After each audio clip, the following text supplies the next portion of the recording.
Okay, so we're live. Today I wanted to finish off this event. I'm almost アイテム done. 交換だね。 I still need to farm a bit more of the アイテム交換 bronze material or silver. Yeah, cuz I want to buy this out. It's not a huge deal, the CE EXP, but always nice to do that. 私の時間を And 取る前に I only have one mission left, which can be completed by doing this quest. I know this is a pseudo challenge quest. And it looks like it's all cavalry, or not cavalry, knight classes. And I read up on the general gimmicks, but I don't remember exactly everything. It seems, though, that taking an AoE servant is generally the way to go. So, I thought I'd try taking my NP2. Actually, instead of Space Ishtar, let's start by using him. He should be able to manage fairly well, I think. We'll see. Oh, actually, let me... This isn't the... Yeah, this is the slot I like to take for challenge quests. Actually, instead of Gilgamesh... So I have a level 100 NP2 Gilgamesh with max foes, although he doesn't have any gold foes. But I wonder if she could manage with looping with Scotty, maybe, something like that. Yeah, let's give that a shot. And at the back, we can have Herc. And I'll bring Mosh. Mosh is just a great all-around support, or defensive support anyway, for any challenge quest. And since we're dealing with Knight class servants, I have enough room for a 5-star here. Maybe this is where I'll put in her. And we're overloading on the damage CE so that we can just do a lot of damage. And I'm also going to put on some music that's not the game music, because I kind of have gotten bored of the game music. So yeah, let's try going in with this team.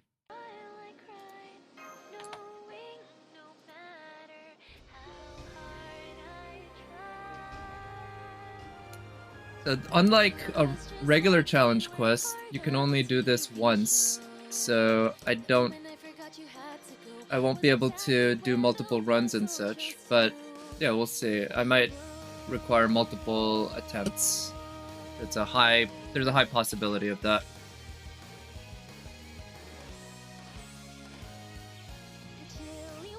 Now, Parvati is pretty good at looping NP, but I don't know how well we'll be able to manage against these guys. So I have to target this guy. Let me read. So yeah, I know they have lots of defense and debuff resist as well, huh? Activate the effect, increases attack and crit rate and crit strength for all allies for single enemies with a buster attack. Well, at least I have a buster card that I can play with. Alright. How about this? I'm gonna use that and go ahead and do this so that I have a high chance of using Merlin's NP.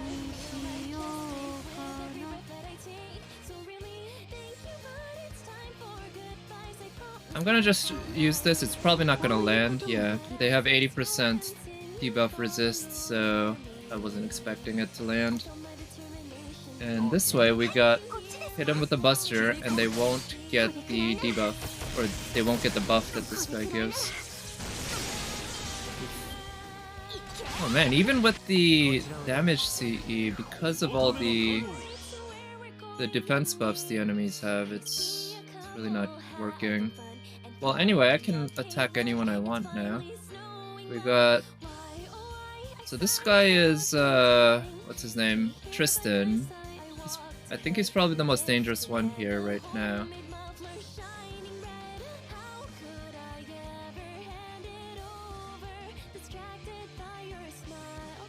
Okay, let's use that, and with the class advantage, our body should do a little better. Nice. Man, they really want to kill Scotty, huh? Damn, I think Scotty's been targeted literally every time. All 6 hits. Okay. Buster attack.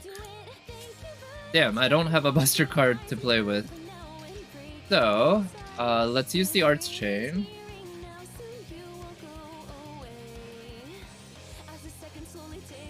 Do I try to save Scotty? Yeah, let's heal up Scotty a little bit. I don't know if that'll still be a mistake. It might be, but I would prefer if she could survive so that I can use her NP charge and such. Oh shit, what? Wait, I didn't catch that. Did they have... Alright, well this run's scuffed at this point. My damage dealer's gone. I might as well restart, to be honest. Yeah. I'm not sure what happened. I didn't see... what's her name? Parvati having the taunt on her. Maybe I just missed it. Should I live with Ishtar? Yeah, I feel like that's probably the most, like, the easiest way, or the most, like, convenient way. But I would rather not use Space Ishtar if I don't have to. Georgios with Bond CE for taunt. Yeah, taunters really might be pretty important for this one. But yeah, like I said, I'd rather not use a servant who has damage bonus and such in the event. I have Space Ishtar in the back just in case here, but ideally, you know, it's just way more fun to use a servant that doesn't have those advantages. Let's try that again. I don't know what I missed there. I thought Parvati didn't have a taunt on her, but maybe I just missed that. I'm gonna have to pay better attention to what they have. Still farming the event? No, well, I still am, sort of. I still have to farm a few more of the silver material, but that's it. But this is one of... I would argue that this event has 3 challenge quests. 1 proper challenge quest, and 2 bounty quests that are just as difficult as any challenge quest. And this is the last one of them. Beating this one gets me a lore and 5 tickets, which is quite a lot. Okay, quick attack. Well, I have 1 quick card there. Lancer might not... Yeah, I think Lancer might not work. I agree. Because of the classes that the enemies are at. I think Archer is far more advantageous than Lancer for this quest. So, yeah, Parvati might not be able to handle it. But if any Parvati can handle it, my Parvati has a good shot. NP4 level 100. She's not gold foed, but she's pretty darn strong for a Parvati. Ooh, that one of them actually landed. But you know, nice thing is this only takes 5 AP, so I'm prepared to spend, you know, a bunch of AP redoing it if that's what it takes.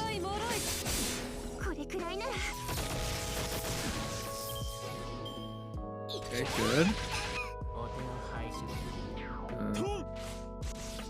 Yeah, Parvati's taking a lot of damage. I go for Parvati's Brave Chain. Okay, what does this do besides... it also heals. Yeah, let's do that. Let's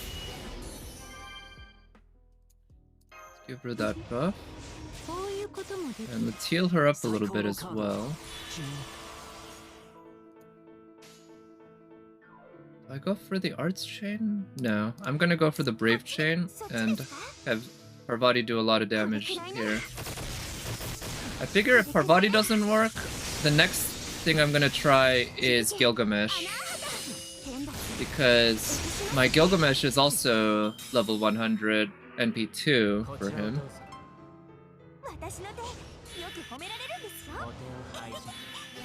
Ooh.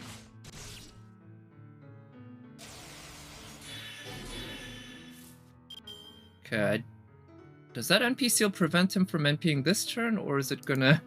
Is he gonna NP anyway? I don't know. Right, what do I need to hit her with? Buster.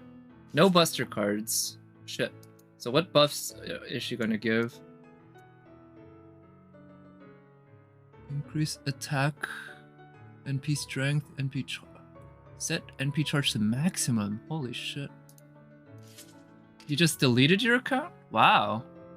Well, good on you. What do you mean by delete your account though? I guess, did you basically uninstall the app and... Oh, here's what I imagine you could do. You reset the code, I forget what the code is called. You reset the code, don't write it down, and then delete the app, and that means your account is now gone. So yeah, good for you. You managed to escape. That's admirable, I would say. Or maybe not necessarily admirable, but just a good result. Good thing to do.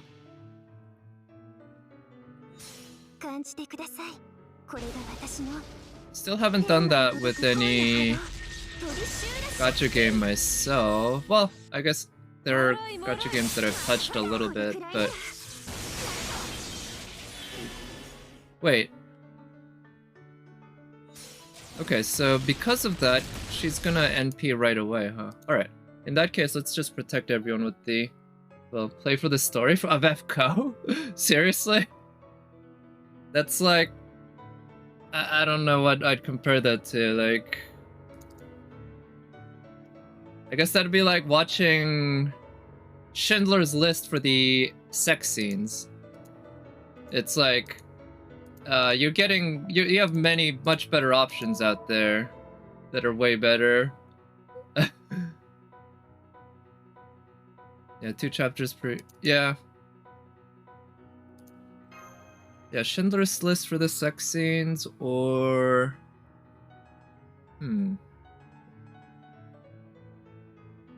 Let's see...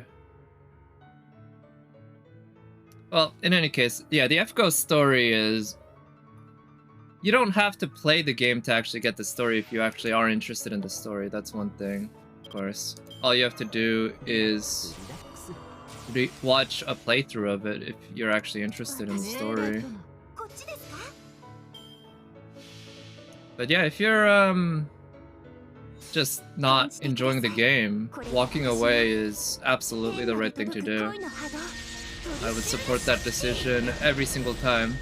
Name a mobile game with a better story? I mean, that's like, again, saying name a Holocaust movie with better sex scenes. It's like, the standards for a mobile game are so low that, I mean, ooh, what?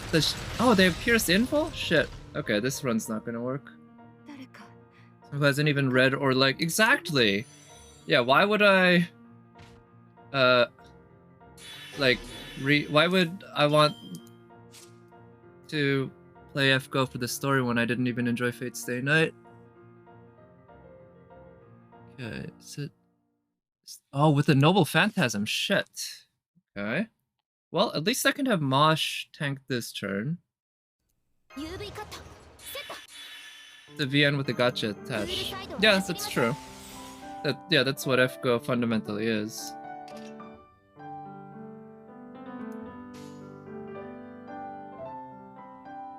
It's just, you know, the quality, like, the level of general quality of... Oh shit, they have... Here's Sinville, huh? Visual novels, the writing quality in visual novels is very low, right? The standards are very low, and that's what allows visual novels like Tsukime or even Fate's Stay Night to kind of stand out. It's like, these are, I would say, pieces of writing that would probably get like a D or a C in a high school class, but when all the other competition are stuff that would get Fs, you can really stand out as something that just looks really good.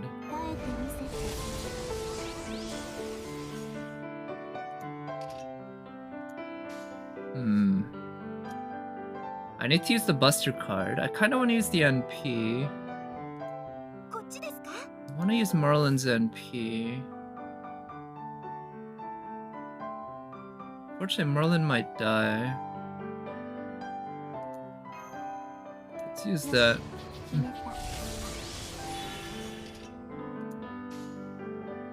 Now, I'm not saying that I could write a story as good as Tsukime or Fate Stay Night, personally. I will say that there's quite a bit of creativity involved in creating these stories. It's just that the writing quality is absolute garbage. Now, really? I feel like, at least when I was more into Type Moon in the early, or not early, but mid-2000s, mid-aughts, I guess, it was like pretty, most people agreed that Nasu's writing is just so overlong and stilted and convoluted in a way that is just... He has moments of brilliance, I'll give him that. Like, the stuff that he does with Insanity, I think he does Insanity very well. But that's also because most of his writing is so bad that you just take that and you just take his normal writing and apply it to somebody going insane, and it works perfectly because, yeah, the writing is already barely coherent. Overly descriptive scenes. Yeah, I guess maybe. There's a lot of... I don't know if I describe it as that necessarily, but there is a lot of too much description in a lot of cases. I'll agree with that. So I don't know how quickly this run's gonna go. The Rotting Orphan under the Church in FS. Yeah, I'm thinking of like stuff like when Shiki's going insane during some of the routes, the maid routes in Tsukihime, as well as descriptions of bodies during various vampire scenes in... Okay, only a noble phantasm, huh? In Arquades and CL's routes and such.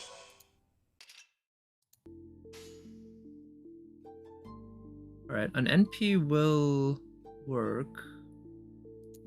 Yeah. It goes on and on. Yeah, and that's a problem, because in writing, you want to be as short as possible while still conveying what you need to convey. And when a character is going insane, for instance, I think that's when rambling kind of works. It fits, but otherwise it just becomes a mess that you just don't really, or at least in my case, I just can't be like motivated to, or I can't be motivated to care. That's the fundamental thing when they just go on and on and on.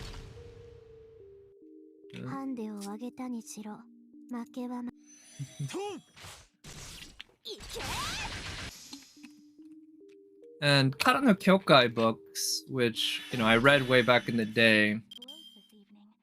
I read them in Korean. And they're fine, I guess. Yeah, I would say Kara no Kyokai, to be honest, is better written than Tsukihime.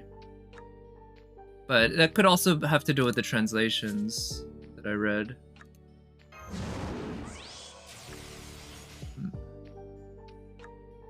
Damn it, I need to use a quick card. Go with that. You're actually the... Yeah, I wouldn't agree with that. It doesn't... Like... The thing is... You can write good description without going on and on and on. That's the thing. That's the mark of a good writer. Somebody who can waste as little time for you as possible. Get in and out. Just give you the imagery or whatever that they want you to feel. And then get the hell out. Because otherwise, the writing is just disrespecting your time and effort in reading it. That, yeah, it's sort of like... when a writer is high on their own writing, you can kind of tell, or at least, yeah, a lot of times the writing can give off that sense where a writer just is so obviously in love with his own writing that he can't stop. And that just makes for unfun reading. But I mean, if that's just Nasu's style, that just means Nasu's style's bad, right? His, like, if your style is that, it just means your style is bad.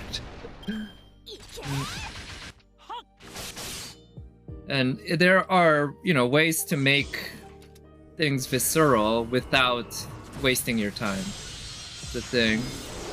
But I mean, yeah, it's a, you know, it's, what is it? There's no accounting for taste, right? If that's what you like, and clearly many people do like it. That's the thing. Many people do like it, and that's why Fate Stay Night and even Fate Go, right? Fate Go for, I mean, I guess, I don't know, it just still feels bizarre to me that people are like, oh, Fate Go, it has such good writing for a gacha game, which maybe it does, but again, that's like bragging about getting a D because all your other classmates got Fs. That's the way I feel about it. Alright, I think I need to use an arts card. Yeah. But this run's pretty much scuffed anyway. Like, I think, you know, one of the, like, there are many things that go into making a visual novel good, right? I think with Fate Stay Night, Type Moon kind of hit up on a concept with the Grail Wars and such that really resonated with people, as well as characters, right? You know, I could not care less about Saber, Artoria, but clearly there's something about that character that really resonated with people a lot, that, yeah, a lot of people really like her, as well as Shiro. Again, another character that I really could not care less about, Shiro. But clearly, again, a lot of people liked him, and I think those really contributed to the success. And like I said, I think Nasu has some fantastic ideas. He had it anyway, and he probably still does. But the execution in writing them, right, that matters a lot, and that's where it's just... It's a convoluted mess. And the world building, I would also actually disagree, is, well, it's unique, maybe. But I've always described the world building in Type Moon works as, what is it? Anything that's plot convenient is allowed. That's basically it. That's basically the only rule that I can, that really, like, exists in that world, in the universe. Which, I mean, at least it's honest, right? That's how most writing tends to be in any case. But wow, Arts Aura Buster? What is up with that? I'm not sure what to make of that. But, well, let's do this. But just how blatantly he sets up rules and then breaks them just for the sake of plot convenience. It just happens over and over and over again. And I will say though, like, yeah, the stuff with the vampires in the Tsukihime, like, and the Mystic guys, like, I don't know, Mystic guys, I won't say is like, it's not a bad idea, but it also has the feel of an adolescent coming up with a neat concept, like, you know, a 12-year-old thinking, oh, wouldn't it be cool if there are these lines that are, you know, separate things, or, you know, on everything that indicate when something's weak, and, you know, your main character has a special power to be able to see them, and he's the only one who can actually trace them, and when he traces them, they automatically split apart in a way that is impossible to ever put together. It just kind of reeks of that, rather than any sort of real, like, I don't know, coherent world-building thought into it, and everything else kind of flows from there. But I like the overall worlds he builds with like the church, the vampires, true ancestors. What are they called? Dead apostles, I think. Those kind of stuff. Like, they're good, you know, don't get me wrong, but they're not what I'd call particularly like exceptional when it comes to fantasy works.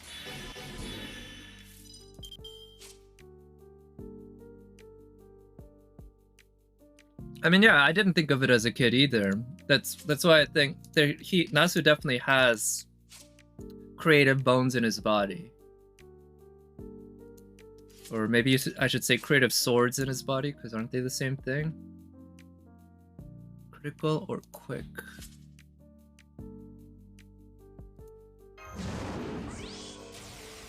Okay, this fight's almost over.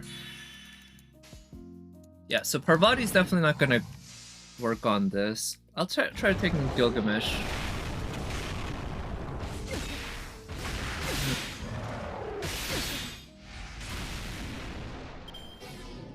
And marrying that with a hentai game, right? Like Tsukime is fundamentally a hentai game. Same with FGO. So, or not FGO. Unfortunately, FGO is not a hentai game. Fate Stay Night. Those are both hentai games. I think those are good choices, absolutely. And along with the artists of the caliber of Takeuchi, right? Who, I don't know if I'd call him that great from a character design perspective, but there's the quality of the art that he produced for Tsukihime, and especially for Fate Stay Night, and also for Kagetsu Toya, because the Kagetsu Toya had much better art than the original Tsukihime. Those were, for a doujin game like Tsukihime or Kagetsu Toya, they're very, very good.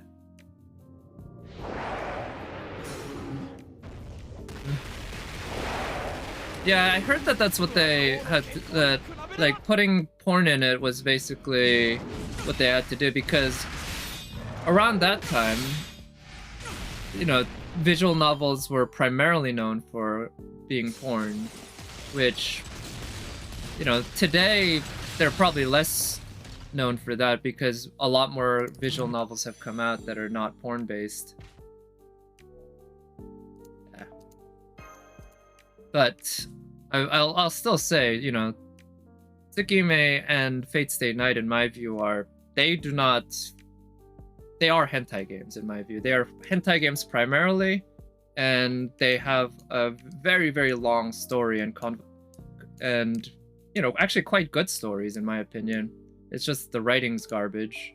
The stories, at least for Tsukihime, and much of Fate Stay Night, based on what I've watched in the anime adaptations, are very good. Absolutely very good.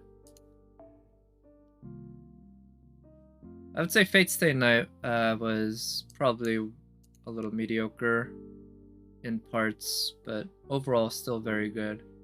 Okay, I don't have the cost here to do this. Space Ishtar. Can I try taking her? Maybe I'll try that. And maybe instead of her, I could try double Merlin, or if I could get a waiver, let's try double Merlin. Yeah, we might be here a while. This is gonna be tough. Yeah, at a brisk pace. Oh, nice.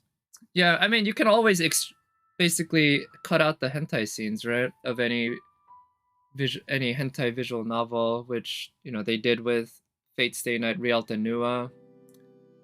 And Tsukihime, from what I understand, the remake don't have, obviously it's not a hentai game, but they have love scenes essentially that it fades into black or whatever, like an R-rated movie might, or a PG-13 rated movie might. Which, yeah, I mean, the stories do stand on their own, okay, just fine.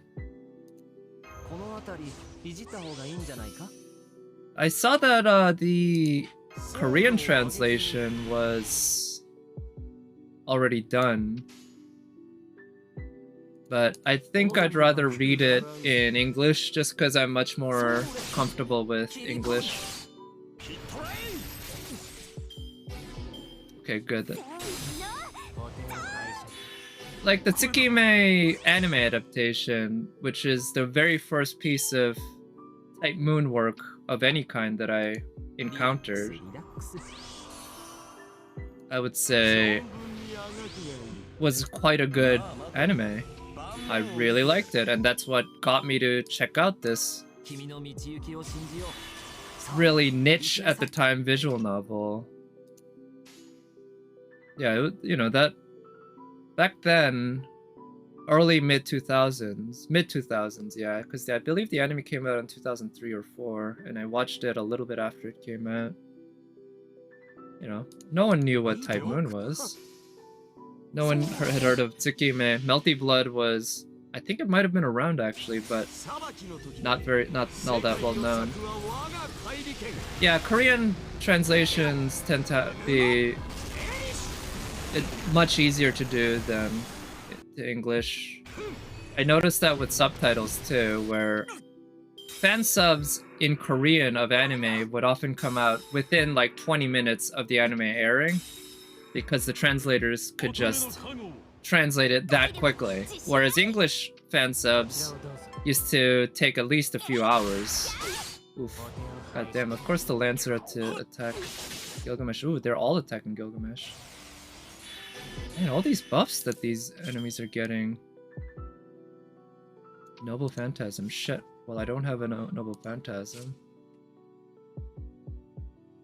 Oh yeah, with the Ignore Invincible. So yeah, I'm gonna need Taunters, I guess, or have NPs ready somehow. This run's looking scuffed too.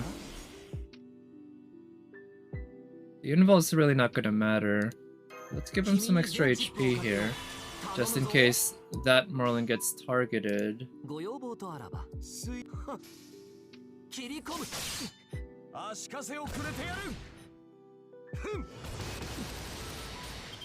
But he is single target, so the hope is that he kills a Merlin instead of killing Gilgamesh.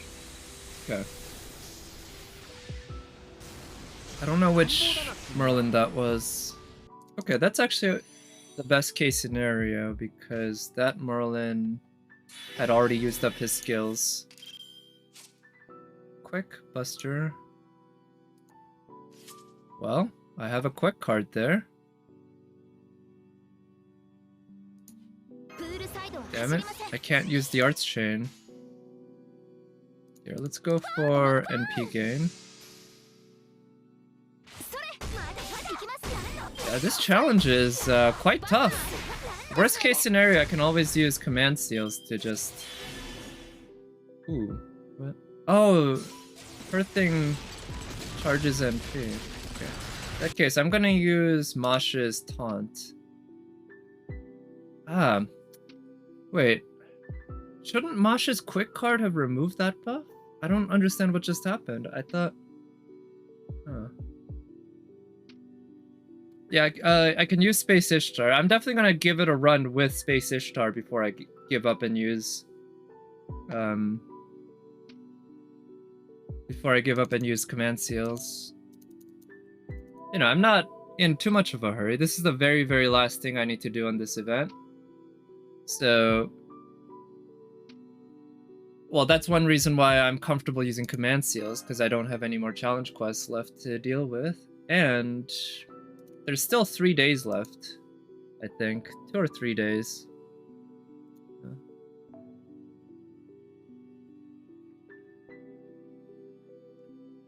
It's important. Tool? 2 or tool? Oh yeah, 5 summon tickets. Yeah, 5 tickets and a lore. To be honest, the lore is much more... I don't get it. I used Masha's quick card. Why did that thing still land? Well, let's just use that. Yeah, 5 summon tickets behind 1 mission is pretty significant. So when her quick card lands... Wait, it didn't remove anything. I don't get that. Huh. It was only the other one with the Buster that worked? Strange. Well, anyway, Masha's gonna die here, and then... Wait, what? That also doesn't make sense. Mosh had taunt up. What the... This game right now, I don't understand the rules because Mosh had the taunt up. Wait, they put a taunt on Gilgamesh? Okay, yeah. Well, let's withdraw. This run is scuffed. Okay, Gilgamesh...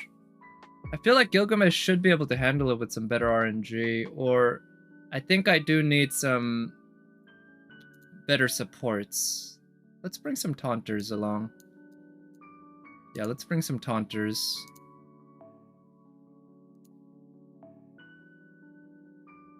Space Ishtar. I guess at least this one I have NP2 here.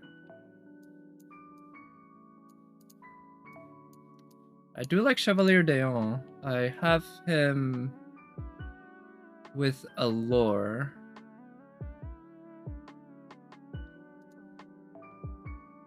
Instead of her, another Taunter.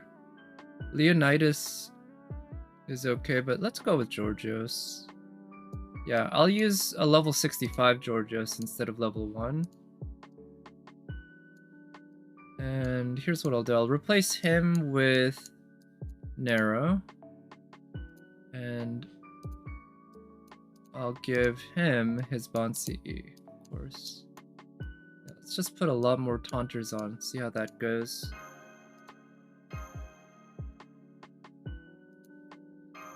Oh, did they announce the downloads campaign? Alright. What do they usually give for those? It's like, what, like 10 Saint Quartz or something, right? I feel. Unless there's also some sort of banner that they're including. Not announced? Oh. But, you know it's gonna happen because of JP? Because so far they've done every single one. Right? Just with different numbers. Alright, let's see if Space Ishtar can do this. Buster attacks. Okay, I do have a Buster card.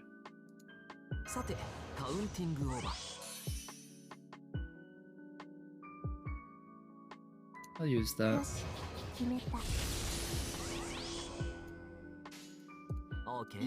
And try to get Space Ishtar's NP up.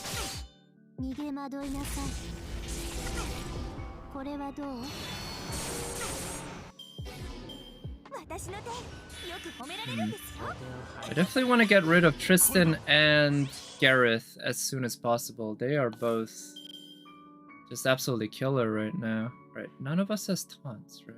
Good.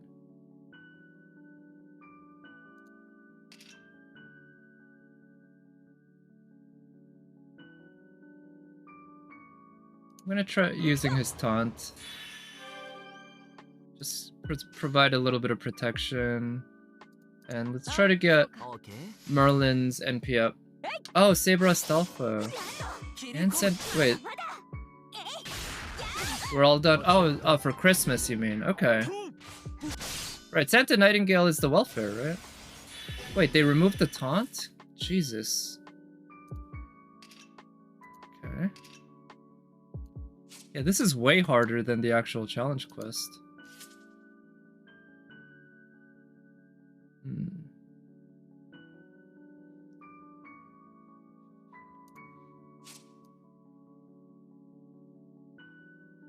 Buster attack. Okay, I'm gonna use the Brave Chain by Space Ishtar. I'll use the arts.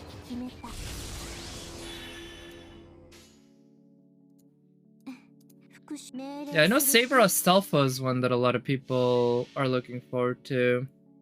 Personally, since I'm not a fan of traps, I probably won't be pulling for him at all. So I'll have to make do with no CEs on that event. No gacha CEs anyway. Oof. Got the buffs. Maybe I should have changed her NP to Buster and buffed it with Merlin. That might have been the better choice. You'll not roll for him, obviously, yeah. Obviously. At this point.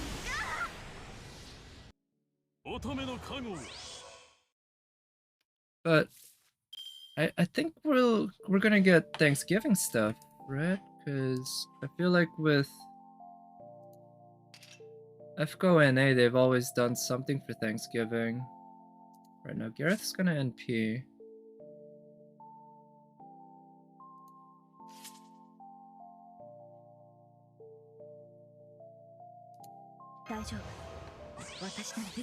So no one has a taunt up. I think Gareth might just have Pierce Invul anyway, so it might not matter. Let's try that.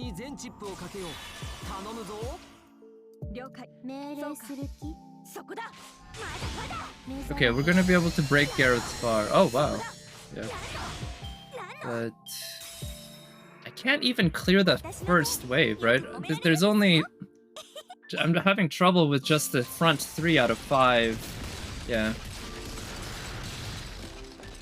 Gareth gets Pierce Invul. Yeah, and the remove buffs too. That's a pain.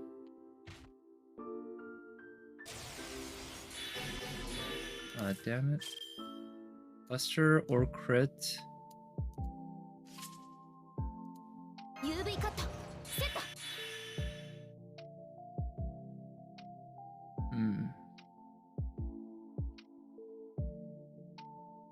I'm just gonna do this to give her NP charge, and this because it does seem like Mosh is probably gonna die next turn. And actually, let's do this because Daeon does have class advantage there, so he's gonna do more damage. But damn, look at how little damage we're doing. Oh, come on. Ah, the fact that the enemy servants can use their skills with 0 cooldown. Well, at least he still targeted Mosh. But goddamn, the fact that they can just remove your buffs like over and over and over again if they really wanted to. It is pretty maddening.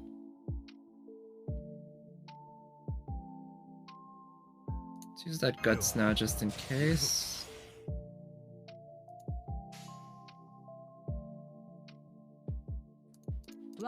Yes. I don't know. That probably wasn't the right set. Wow, this challenge quest is definitely, yeah, it's way harder than the actual challenge quest. Oh wow, the charm actually landed. That basically never happens with Daeon's NP. Huh.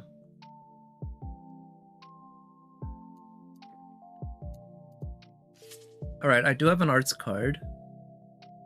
Let's do that.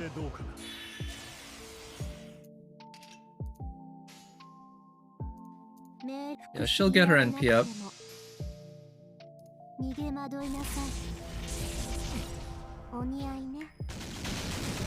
I wonder how many people actually managed to beat this on their first try.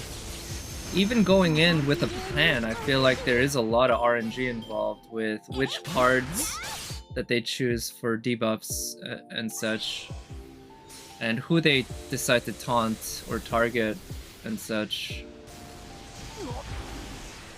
The difficulty level of this is, it's up there with anything from Narrowfest.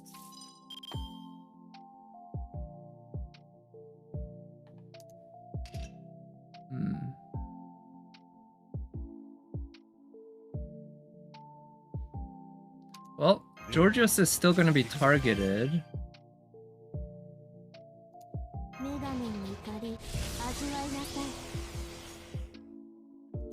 Let's use her arts and try to get her NP charged again. But as an Avenger without class advantage, even with all the damage buffs, she's not gonna be doing that much damage.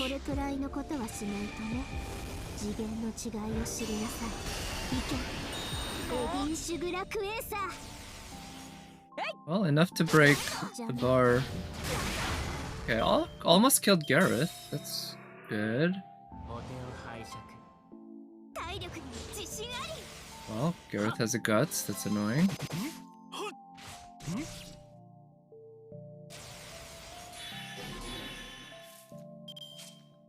Okay, well, he's got taunt. The enemy for... Oh, wait. Has a... Arts. Well, I have arts cards. I'm gonna use that.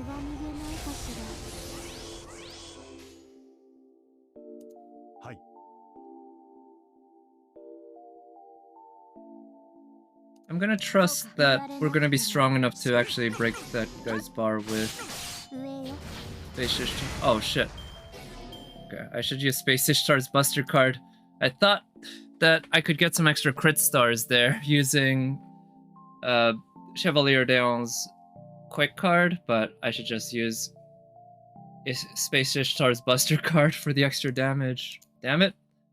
Yeah, the fact that the enemies have an 80% defense buff, essentially, I don't know if that's the right term, but no.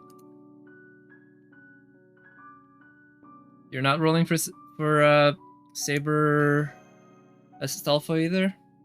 Yeah, I mean, at this point, I don't know how long you've been playing. If you've been playing close to day 1, then basically you're probably stacked with almost every single class, right? The only classes that you might not be stacked with are the extra classes like Alter Ego or Avenger, which I'm not, for instance. I'd say I'm stacked with basically every class except Avenger, Alter Ego, and even with Alter Ego, I have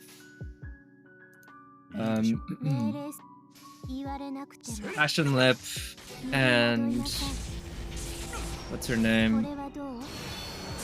Mecha Ellie. No? Saber and Arthur level 100 MP. Okay. Yeah. But they're both AoE. Oh, and NP4 Musashi and NP3 Bride Nara. Yeah. Musashi and Nara Bride are probably 2 of the top 3 single target sabers in the game, right? I'm thinking them along with Okita. Although it's possible that Okita is not as good as them at this point. Okay, I have Space Ishtar's NP.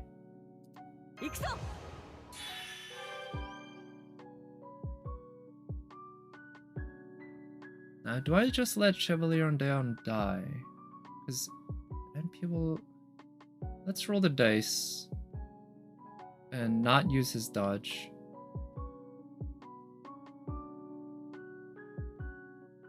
Yeah.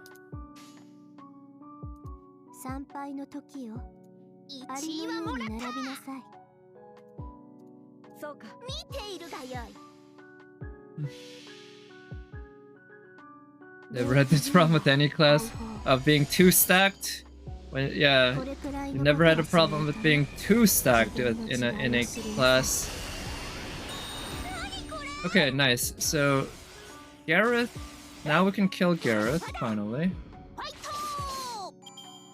I'm kind of doubtful that this fight is gonna... Oh shit. What?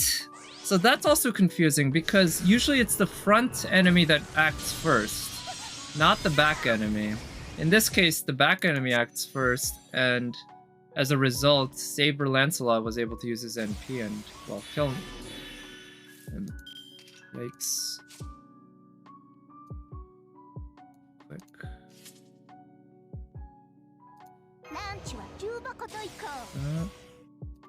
Just go ahead and use that.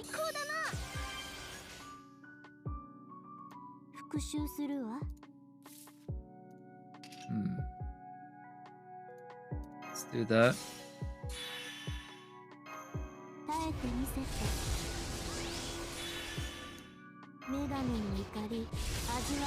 So now Space Ishtar has an invul and Nero has guts.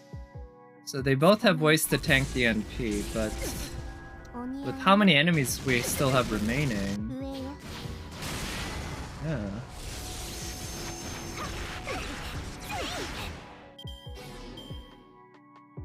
You know, given that the reward for this is 5 tickets, it's actually practical to spend up to 14 Saint Quartz doing full party revives just to beat it. You still end up ahead by 1 Saint Quartz if you use 14 Saint Quartz to do it. But I'd like to avoid that. I would like to avoid that if possible. It just might not be possible. Oh man, so can Space Ishtar kill Tristan?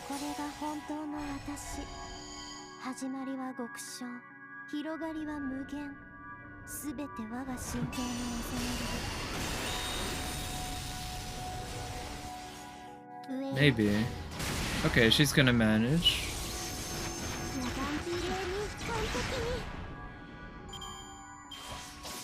But they keep targeting Space Ishtar. Yeah, okay, now she's dead.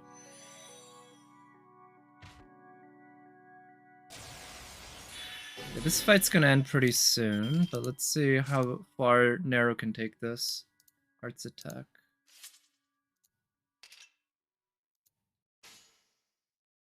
Nero should be able to survive long enough to get... Oh, I should have done... I should have gone for NP gain. To be able to use the invul. But besides that... Oh no.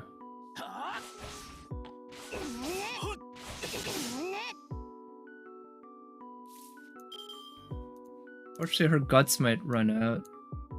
2 turns left. Okay, it's only gonna last 2 more turns.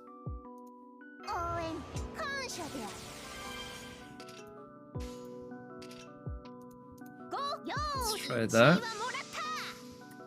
Without class advantage against any of these, I don't think she'll actually be able to kill the front Saber.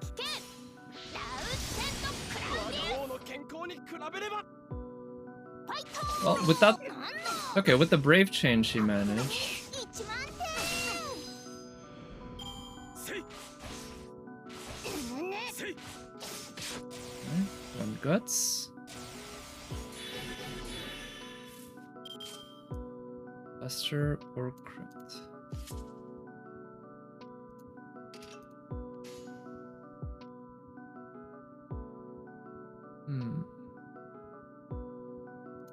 Let's go with that. Kinda want to get her NP up and see if she can NP again.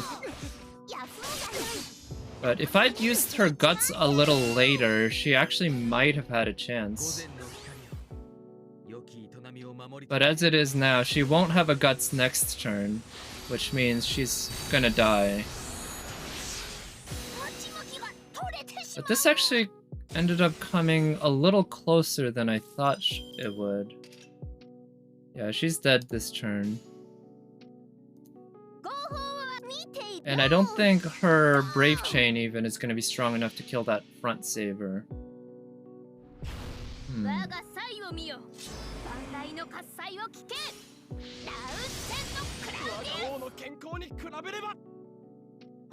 She only does about 100k per enemy when it's neutral.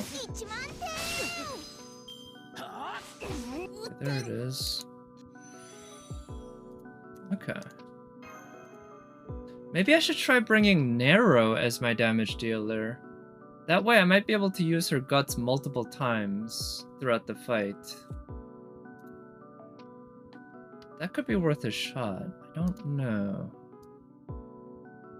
Don't know if it's the way to go, but it could work.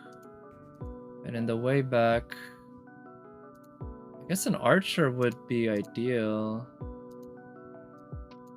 An AoE archer like her, but And again, she has very little in terms of defensive abilities. That's a problem. Her defense is based around RNG. Let's at least give it a shot.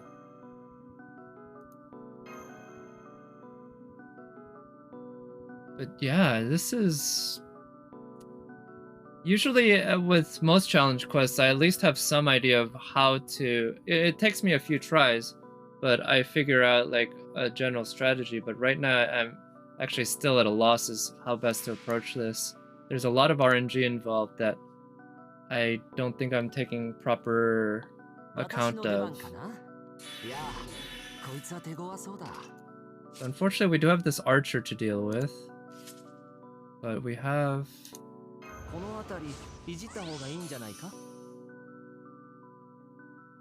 Let's charge her NP. I'm gonna use his... I'm just worried that Tristan's gonna remove the taunt. That'll be a pain. It's just that without the taunt, then I have to worry about Nero being targeted by the archer, and I definitely don't want that. Yeah. Well, either way, Daeon was the one that was targeted, huh?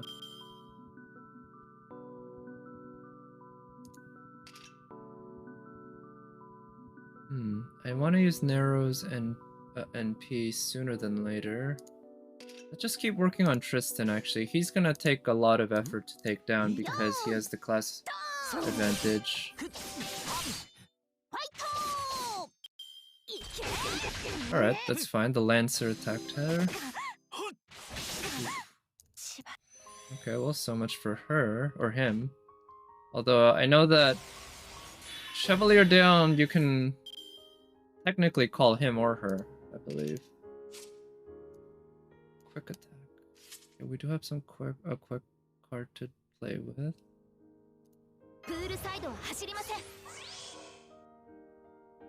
Let's buffer NP. Shit.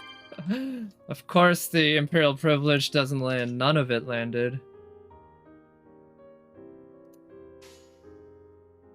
Well, I would have liked to use the Arts Chain with Merlin, but I need that quick card right now.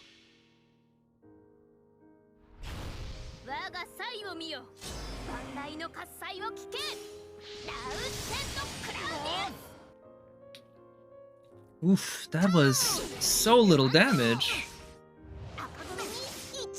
Is Nero that weak? She has the event damage CE as well as...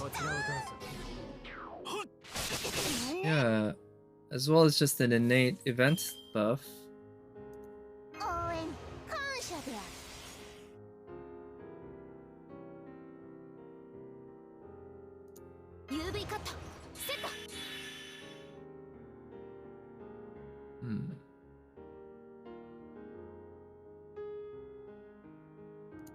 Gonna use this on Nero just to give her NP.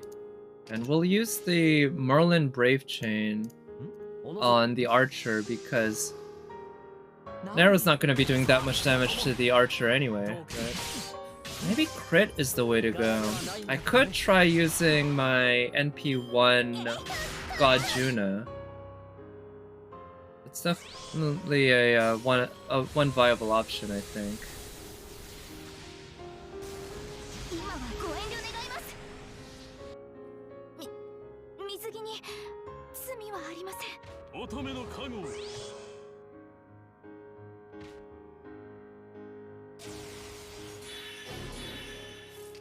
Okay, what they're gonna do? Quick. Okay, I have quick cards. Or I have a quick card anyway.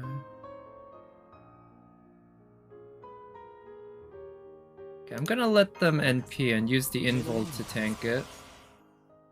And I'll use Merlin's NP and this so that Nero's quick card will remove the enemy buff there.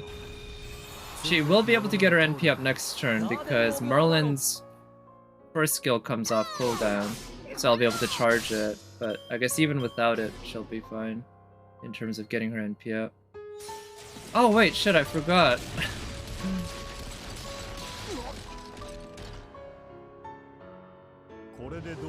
I'm actually gonna retry that. I'm gonna use his guts. Cause yeah, I forgot that Gareth has Pierce Invul on her NP. God damn, Gareth's a 1-star too. That's a damn powerful ability for a 1-star to have. Pierce Invul is one of those things that it's nice to have on your servant, but it's really annoying to have on the enemy servant. Right? It's like it adds a lot of value to you, but it adds a shit ton of value to the enemy. Just because of the order of things in the combat system in this game. And the fact that the enemy AI is very stupid for the most part. Whereas the only way you can really get around the enemy on your part is actually playing smart. Which means timing the invuls. But when an enemy has Pierce Invul, that completely negates that. Alright, so the worry here is that by using Georgios's guts, gonna end up allowing, basically rolling a different roll for who Gareth attacks. So I'm gonna use his taunt as well. And as a result, what should happen is that Gareth will attack Georgios. Georgios should revive. And he'll still has the invul up, so that anyone else who attacks him won't be able to get through. The last time I struggled this much with a challenge quest? Definitely Guildfest, yeah. I was about to say Narrowfest, but I guess it's technically Guildfest. Yeah, in Guildfest there were at least a couple of quests. I think the Jaguar Man quest, yeah, that was one where I straight up didn't beat it. There were multiple quests in Guildfest that I straight up didn't beat, and the Jaguar quest was one of them. Yeah, it has been since then, but yeah, Guildfest is known, and you know, Narrowfest before that, they were known as the toughest content in the entire game, other than like some, I guess there was still, what is it? The CCC challenge quests, I believe those were the hardest, but there was only one of them. But other than that, Guildfest, almost all of the challenge quests there are the toughest content in the entire game. And I had a lot of trouble with a lot of them. I never beat the King Hassan quest, for instance. There are plenty of quests in Guildfest and Narrowfest that I never beat. Okay. And I was not expecting to run into a gauntlet like this. I didn't think it would be this difficult. The NP, huh? Well, I don't have an NP ready. Well, I guess I'm fucked then.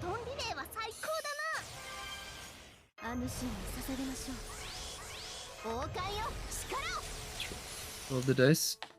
She got the invul and the Pierce invul, so that part's good.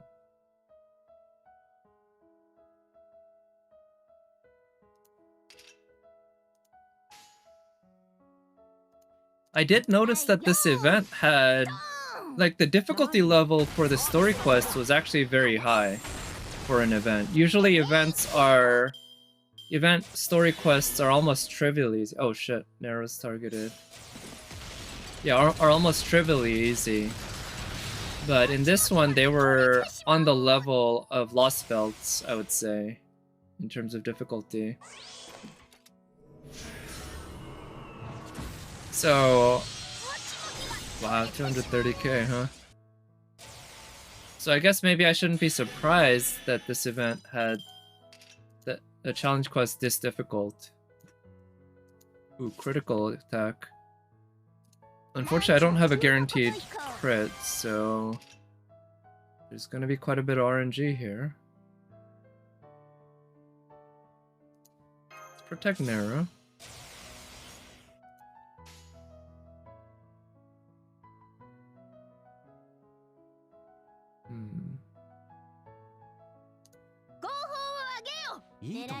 Yeah, I'm thinking that Narrow's NP is gonna be strong enough to break Tristan's bar and possibly break the bar of the front Saber. Oh no, not enough. Shit, because of the class advantage.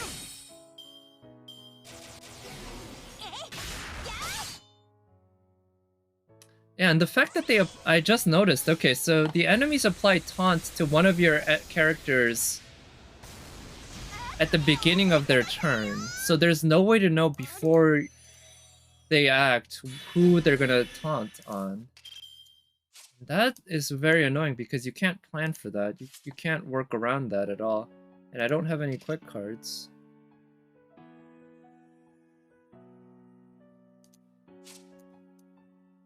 Unfortunately, Narrow's left naked here.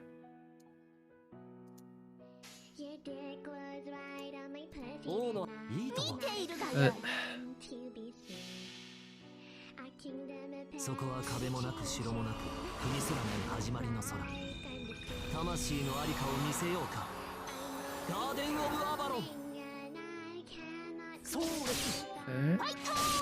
And even that wasn't enough to break his bar, huh? Yeah, this run isn't gonna be it, definitely. You can see that I wasn't even able to kill a single one of the front servants. But Marlon's gonna die.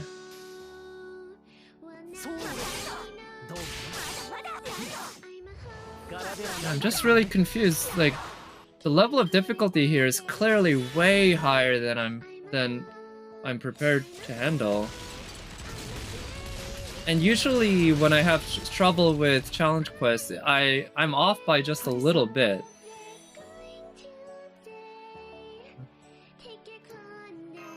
Right?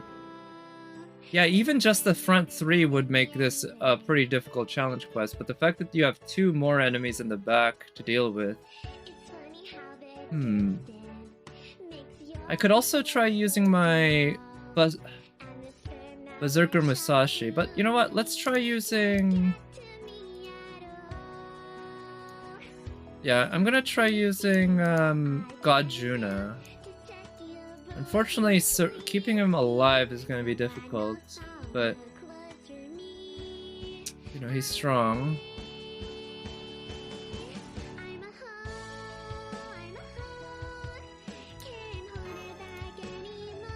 Maybe in the back. Not her. Could try bringing her at the way back. So God Juna at least has class advantage against everyone, right? So that's gonna be somewhat helpful from an offensive perspective. He also has a Guts, I believe. So he has some features that could make this work, but it's still gonna be tough, I'm sure.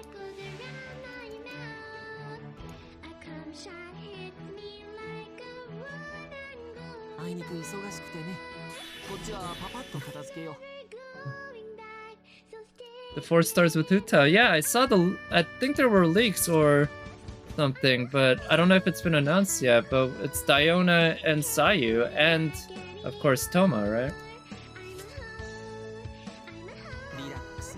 So, I mean, that's gonna be good, because I would love more copies of Sayu and Diona. Yeah, either, like, Diona in particular, getting extra constellations to strengthen her shield, that's something I'd really like. Okay, so I'm just gonna assume that Tristan's gonna use his buff removal this turn on somebody, so I'm not gonna bother with anything and just pray that nobody dies. Yeah, 2 healers with Uta. Sure, 2 healers and 2 shielders, right? To be fair.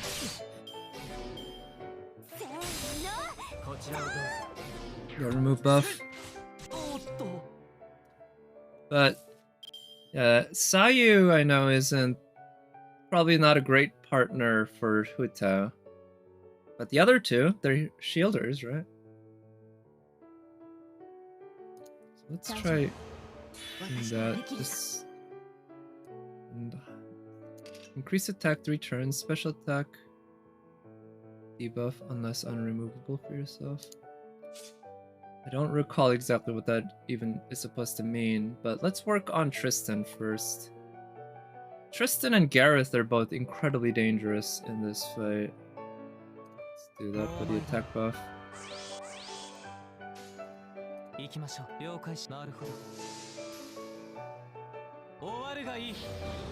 Can you make a lot of crit stars? Open banner will be Staff of Homa. Oh, okay. And eligible. 5-star bow. It only works on Venti? Oh yeah? How come? What's the effect anyway? Does it have like EM or ER as the substat? What? Look at that. Tristan used his debuff or buff removal twice in a row. It is such bullshit that the enemies do this. They just keep removing your buffs. I need an arts card. Let's try this. It works on Sara too? Huh. Does that mean it has what, ER? That'd be my guess.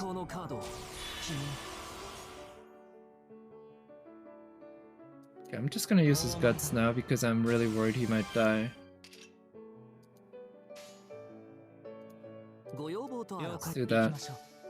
I don't think Arjuna Alter is gonna be able to get his NP up. ER? Okay.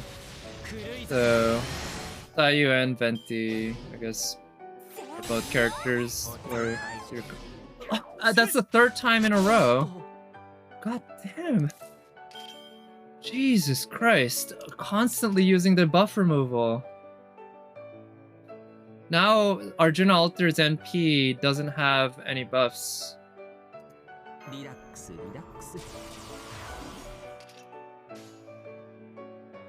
Well, at least I'll be able to do that. I don't know if that's gonna be strong enough to kill Tristan, but I hope so.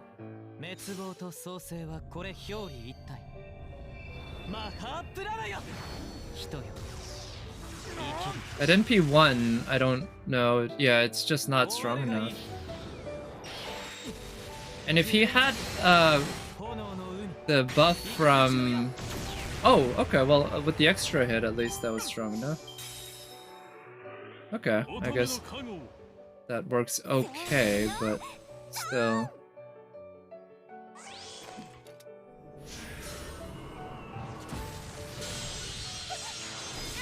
But now Gareth is here with her NP. I can't possibly kill her this turn.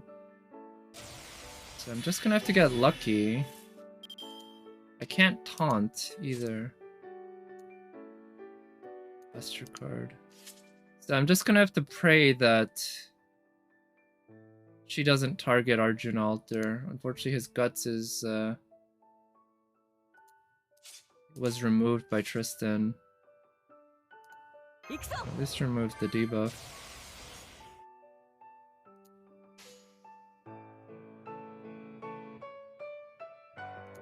Let's try that.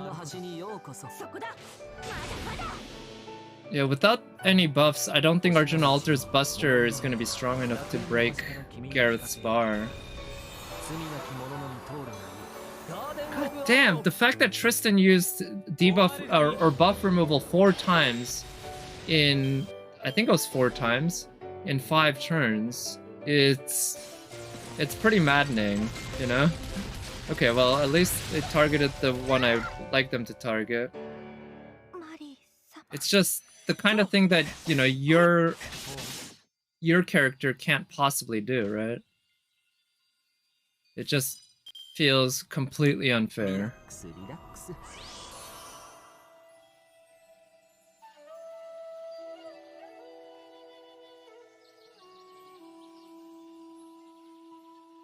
I'm gonna do this to protect Arjuna.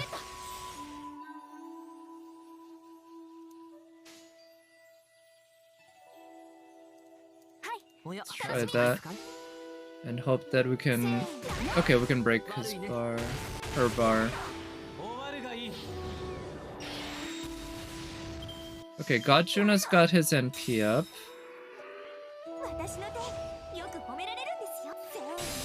Oh shit. Well, Merlin's gone. So Godjuna can NP, but Arts and Quick. Well, let's do that.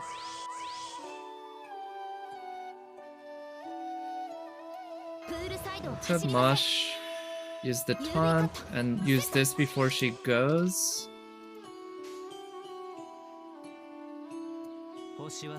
I'm gonna use both his Quick and Arts because I'm really not sure if I need to use both of them to remove that formation.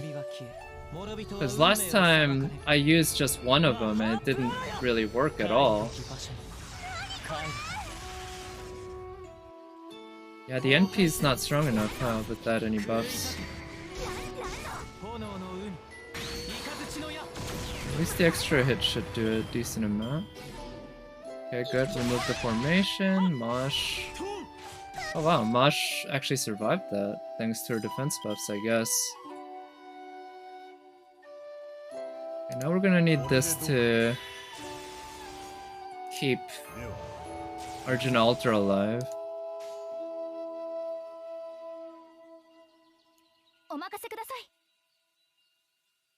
I'm gonna use her Brave Chain just to see if I can get her NP up.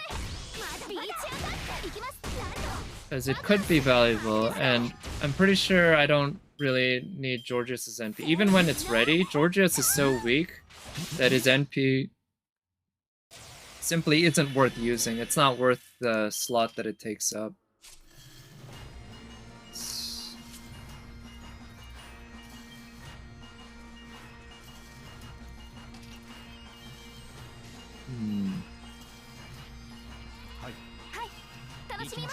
Try that.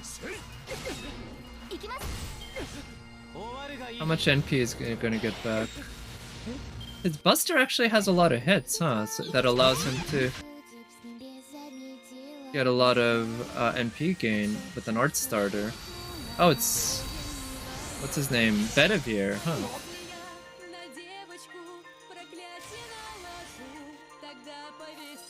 Okay, he's still got the taunt up, so that's good. Okay, let's go on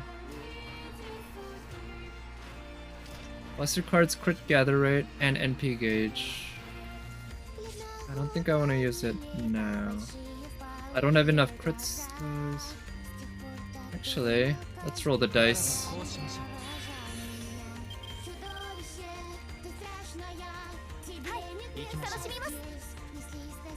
try that. The hope is that if they crit, they might actually be able to kill Gareth. Ooh, okay, well, I'll take that. Maybe taking a lot of taunters is more the way to go.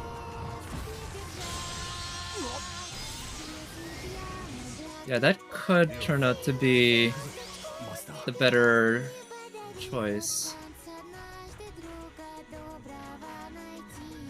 Yeah, so instead of taking another DPS at the back, I could bring another taunter.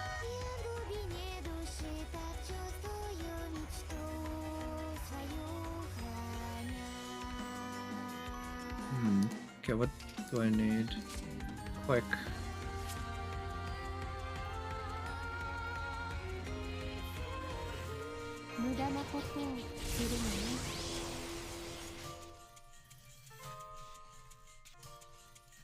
Let's try that. I'm hoping that Arjuna Alter can get his NP up. Close. Okay, now it's up. Don't target. Okay, good.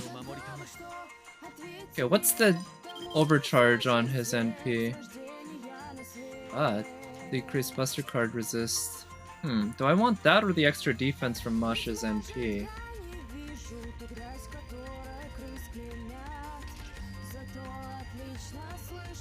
I think this, yeah, he's the most dangerous because he has an AoE NP and he has an NP charge.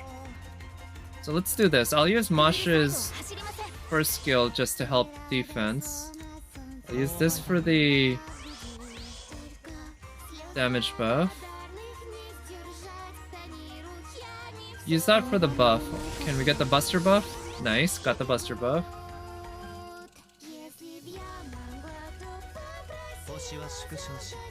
And do that. See how much damage he can do here with his NP. With all the enemy defense buff and such, I don't... Oh, okay. Overgauge. Which ones? Wow, okay. Managed to overgauge all of them. In that case, let's back up. I didn't think his NP itself was going to be enough to break the bar of... What's his name?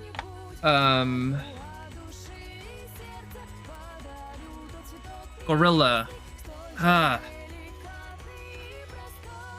Anyway, yeah, the guy with the sunlight buff. And because his NP is enough for it, I should target the front so that I could kill the front Saber with the other hits.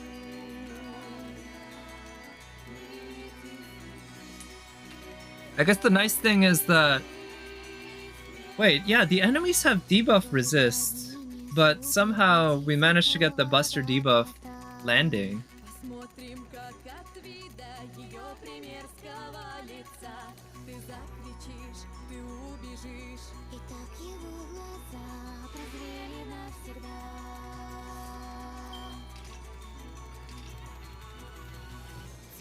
Yeah, let's go with the exact same setup, just target the front. And this way, I don't think changing the target actually changes the RNG, so we should do the exact same damage, I believe.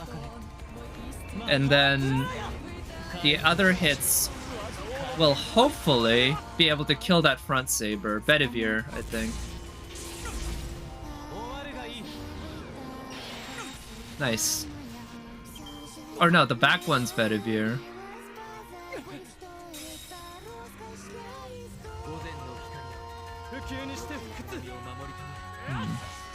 Okay, with Masha's defense buffs, man, there's a reason Mash is considered the best 4-star in the game.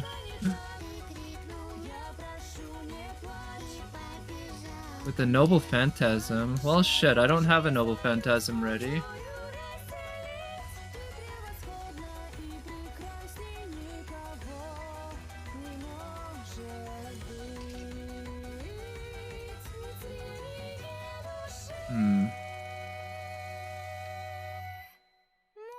Wait, what does he do? At the end of the player's turn, activate the increase attack, critical rate, critical strength, increased chance of being targeted by enemies to a single enemy. Attack. So it's not going to give them anything like Pierce Invul. Okay, in that case, I'm going to try to tank this turn. Because I can't NP.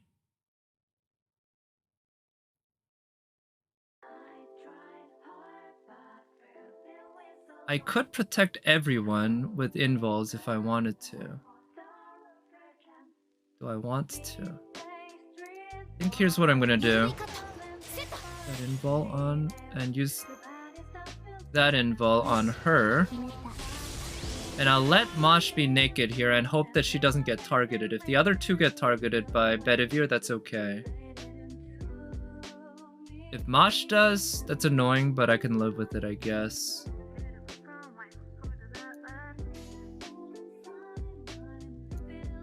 And yeah, since there is a chance that Mosh will get targeted, let's use her NP now.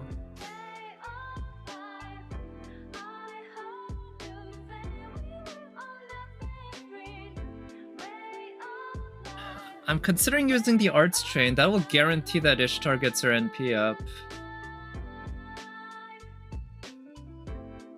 Yeah, let's just do that. I was considering using Ishtar's cards and hope that the Arts and the Quick are enough to get her NP up, but I decided it's a little too risky. That this way we get the guarantee.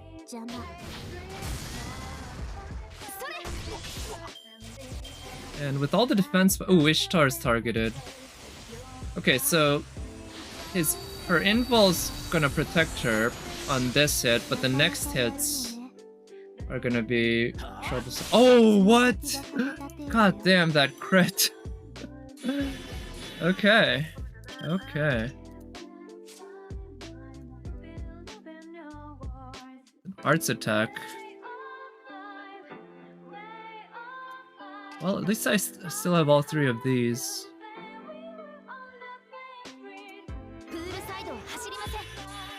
So now Mosh can essentially sacrifice herself.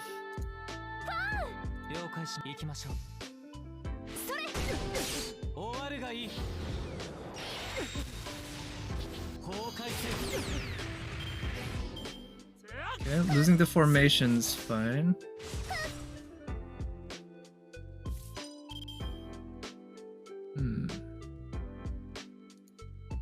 Now his NP is AoE, which means we're in a lot of trouble.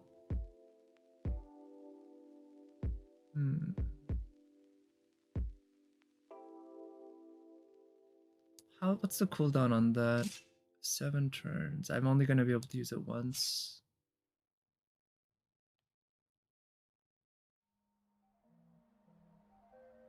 Okay, let's do this. Protect Arjuna. And we're gonna do this and have Mosh die. Even with all the defense buffs, she's gonna die. But before she goes, she's gonna provide Arjuna Alter with 2 more turns with some extra defense.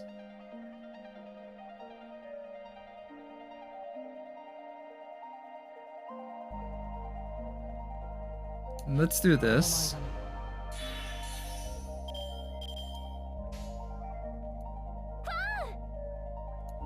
And the hope is that Arjuna Alter is going to get his NP up this turn. Oof. Even with the Buster crit, just not that much damage, huh?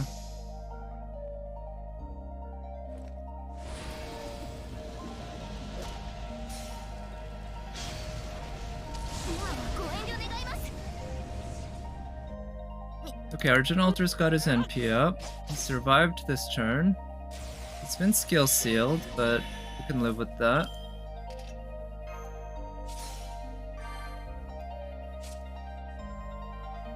Arts and a quick. God damn.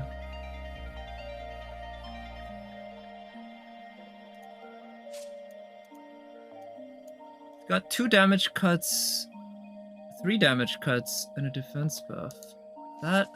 Is that gonna be enough for him to survive this turn without the guts? Well, I think... How many turns does the guts last? 3 turns. Okay. This fight's gonna be over in 3 turns, either way. So I'm gonna go ahead and use that.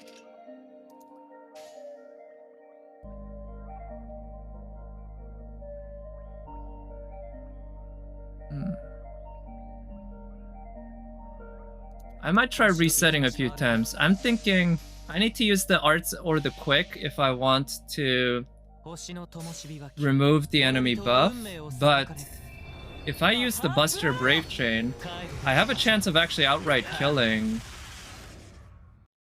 Right? What? What's with all the defense? What?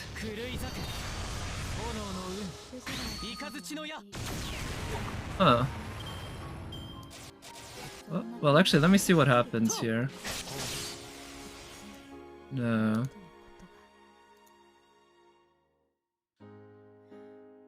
Okay, I'm a little confused why those Buster cards didn't do any damage, essentially. Because previously they had done a lot, and I didn't have any buffs on him back then either. In that case, I'm gonna need to use the arts and the quick, so I'll just do that. And maybe I'll save his NP for next turn so I can use a Buster Brave Chain with it. I think that might be the way to go. Yeah, I'll do that.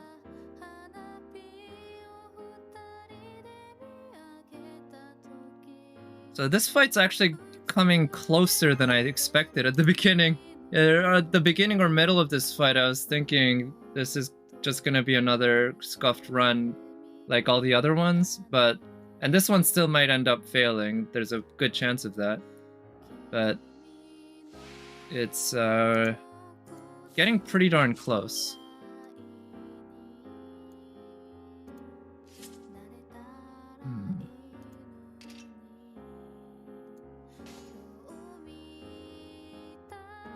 Let's try this actually.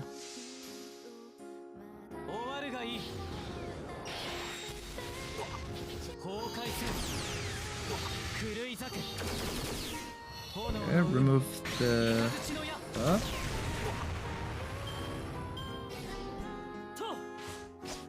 Oh, nice damage cut. Oh shit. Well, that didn't matter, huh?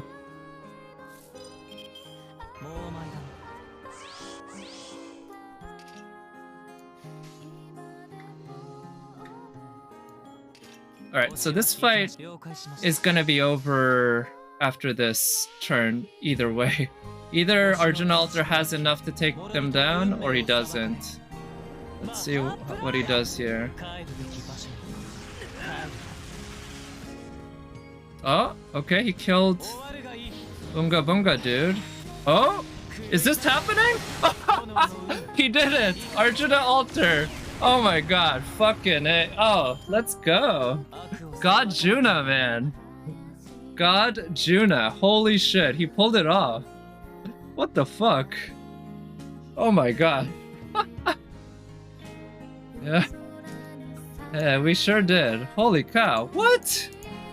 God Juna is, I've said this before, and I'm gonna say it every time that God Juna, that I use him on a challenge quest like this.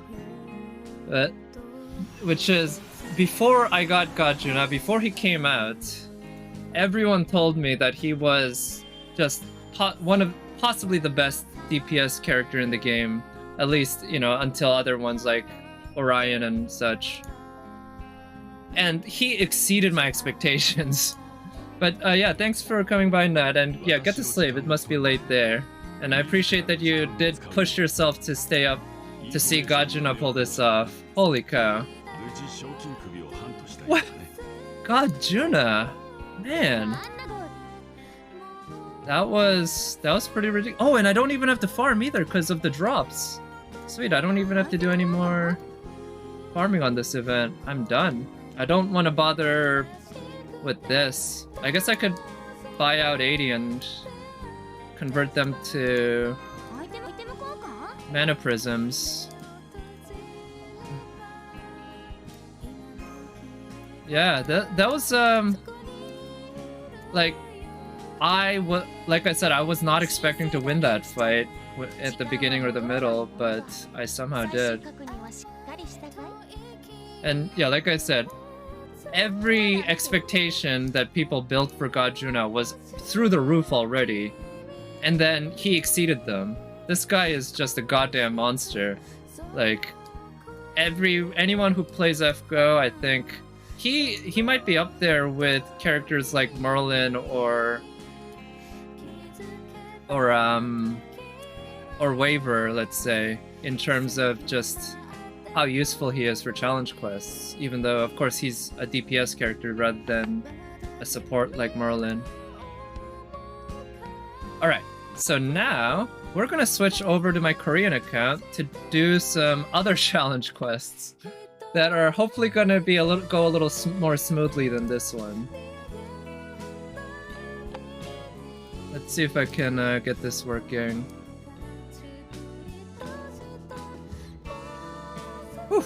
Wow, that was some of the most intense FGO playing I've had in a while. I'll give it that. That did not disappoint in terms of just keeping me on the edge of my seat basically the whole time. I was never comfortable at all until the very, very end. Even the very last hit, right? I wasn't sure if I was gonna win until, yeah, the last hit. Yeah.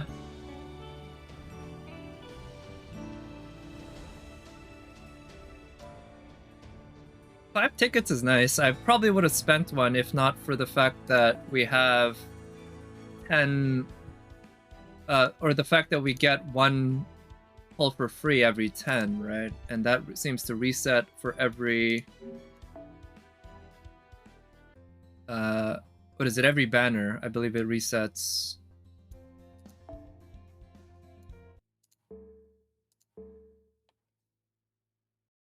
And so I don't want to bother doing 10 pulls on this banner, but Yeah, otherwise I probably would have done one pull. Okay, so this one is gonna be against the 3 Ellies. Yeah, I believe they're called, it's like called the King Ellie quest or something. And I was thinking I'd like to try using my Berserker Musashi on this one.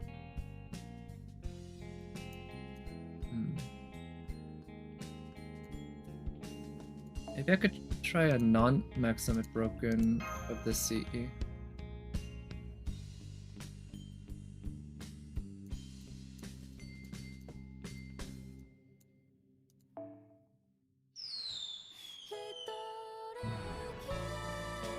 I've come to really like this part of this song, of this version of this song anyway. Most versions of this song do not have the fireworks. The name of the song is called Utakata Hanabi, which means water bubble fireworks, but the Utakata water bubble in Japanese kind of refers a bit to the concept of transience. So I've seen it translated to transient fireworks as well. But the song itself is about a moment in time when the singer was watching fireworks with her then lover, which that moment is now gone, of course. And yeah, it's just kind of an ode to her memories of that moment. And that cover of that song happened to include real actual fireworks noise, which I really like.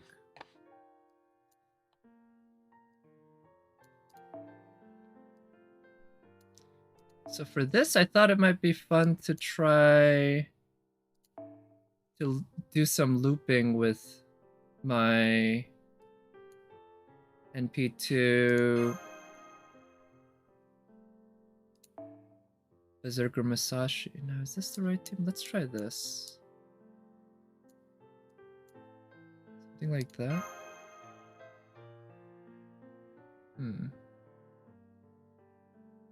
Well, this one, out of the 3 sort of challenge quests in this event, this one's definitely the easiest.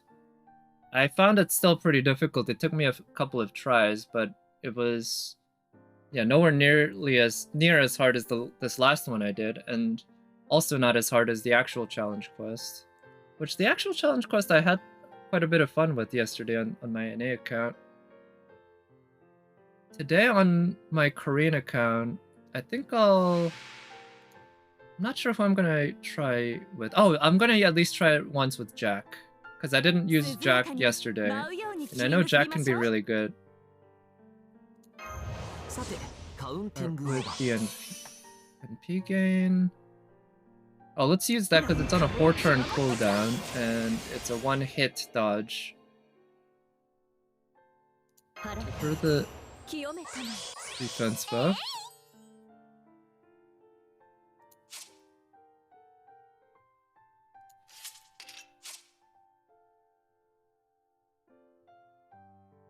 Okay, so I don't think I want to attack the Saber except with an NP. So let's go with the Lancer, in part because she also has the most HP. Let's try to get Musashi's NP up. Yeah, that was only an NP1 God Juna too, right? That's the thing, like... Yeah, only an NP1 God Juna was enough to just own that quest for that part. How many turns does this last? Doubling the hit count is only 1 turn, and NP gain up is for 3 turns. Oh, shit. Oh well, I didn't mean to use that, but it's actually not too big a deal, I guess, because this way we get better chance of getting our NP up this turn. We're gonna reduce charge on that. Okay. Yeah, doesn't really matter. They're both 40%.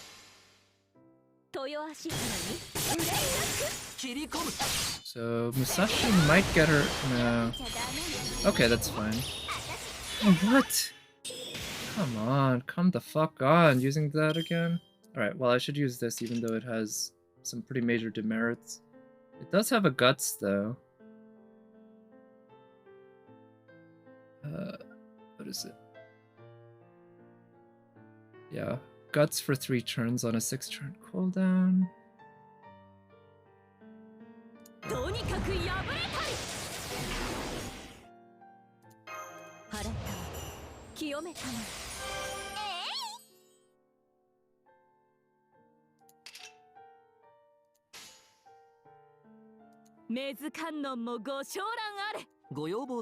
Yeah, so Merlin's gonna have no trouble getting his NP up. And Musashi's NP here, I think, should be strong enough to break everyone's bar. I don't know if that's gonna be what I want, or it's gonna be all that great necessarily, but let's see. Oof, look at that damage.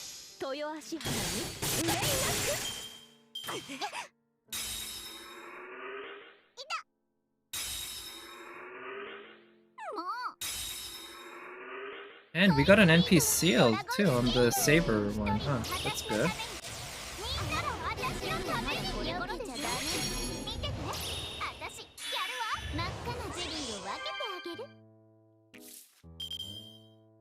Alright, well they have Invul, but also Musashi has Pierce Invul, so we can actually damage them if we want to.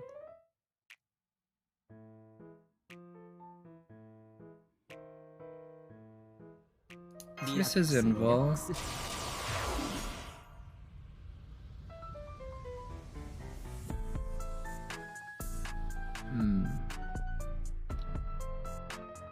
Yeah, I don't think it's actually worth it to... Or actually, no, I can't...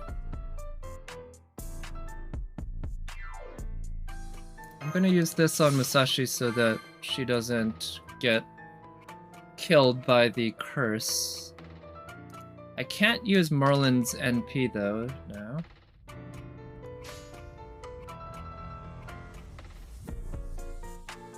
So it doesn't so much matter whom I attack. I'm just gonna use the Arts Chain, get everyone's NPs up.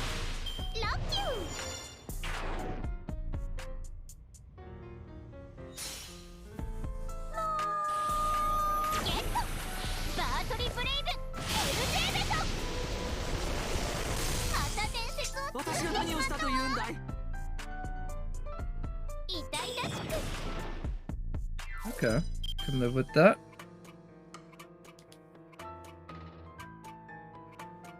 We'll give her a dodge here.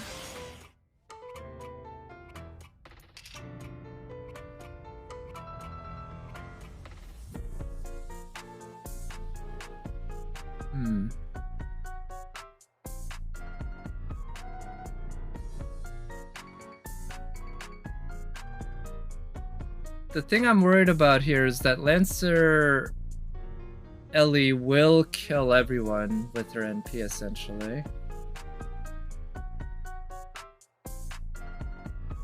But I can protect Musashi and keep her alive while everyone else dies. Now, Musashi also has that dodge, but and a guts, which means she can survive this turn while everyone else dies.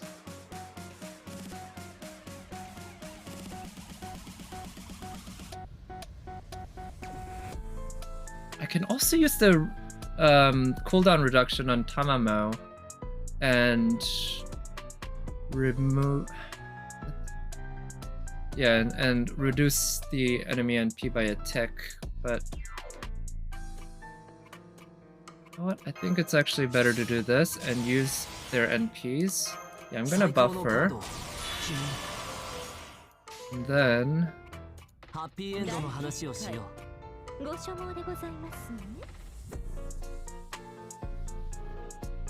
Doesn't much matter using the Arts Chain, but whatever, let's just use it. Musashi's the strongest here anyway, so her Arts card is going to be stronger than any other card that I can use here.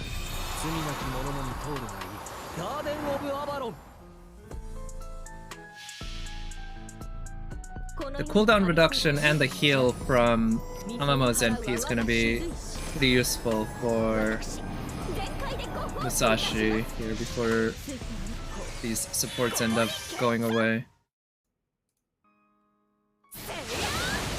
Wow. Did a pretty good amount of damage.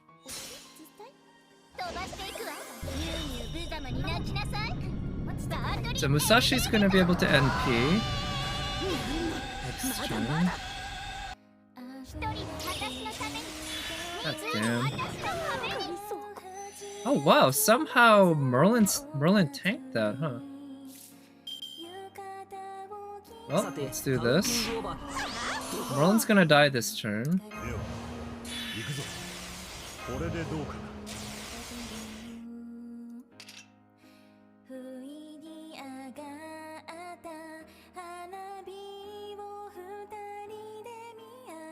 Alright, go big or go home, right?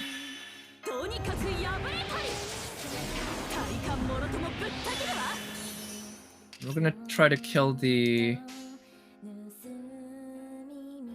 caster just with as much damage as possible. Thanks to Merlin's hero creation, Musashi's buster cards are also a little buffed.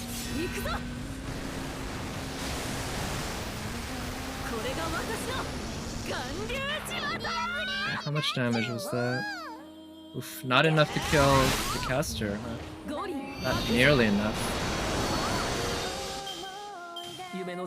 Ooh, okay. Merlin's dead.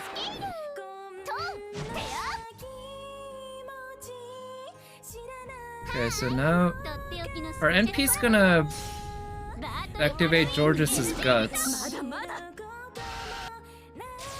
Okay, that actually works out okay. Georgios is now gonna keep getting targeted.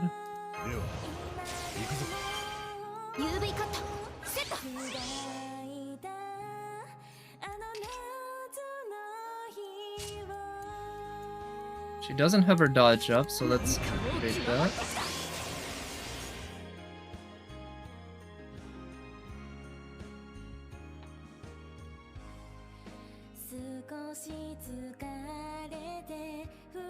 You know what? Fuck it. Go big or go home. That's what I always say.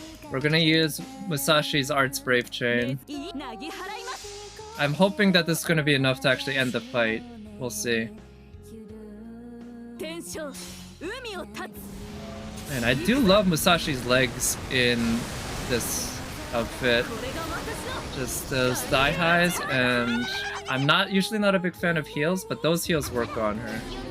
Oh shit, that wasn't enough to kill. Right? Only enough to kill the caster. Right. Well, at least she's invulnerable this turn, right?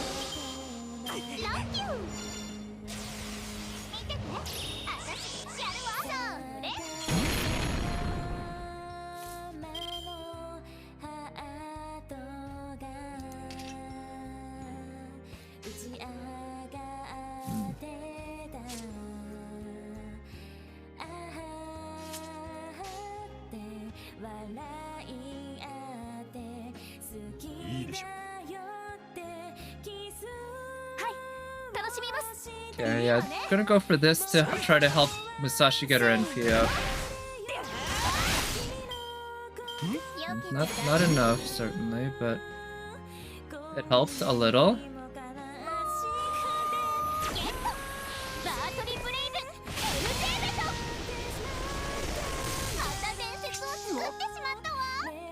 Alright, so now Georgios is dead, but he's gonna give the other folks invul, so that's good.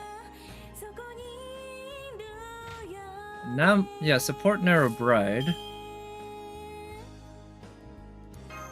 Do this.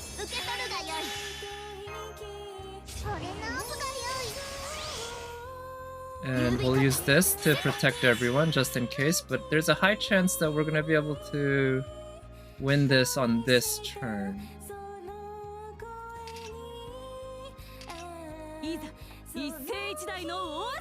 Let's do this. So the ideal is that Musashi kills both of them, and then the next hit kills the Lancer after the guts. But there's a chance that the Saber will be still alive, in which case we'll still kill the Lancer after the guts, but then the next hit's on the Saber. Oh, okay, we got this. Okay, nice. Cool, Summer Musashi pulled it off. So that one went pretty smoothly, about what I expected. Nice. Which means now we got the actual challenge quest to do.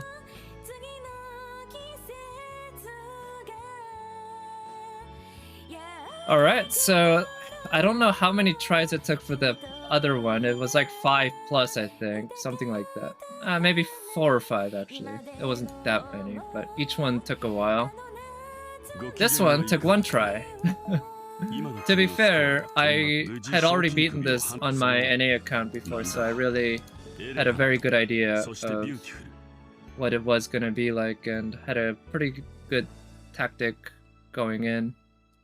Okay, so this one, I'm gonna just use Jack to start because she is a good servant for this particular fight, even without any event damage buffs.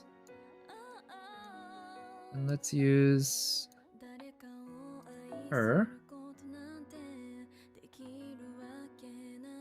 Oh wait, no. Now, as a foreigner, do I have... My alter egos aren't so great. Let's try something like this. Unfortunately, I don't have the cost.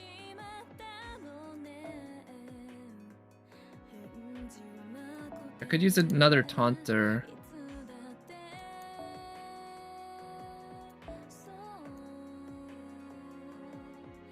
Try him.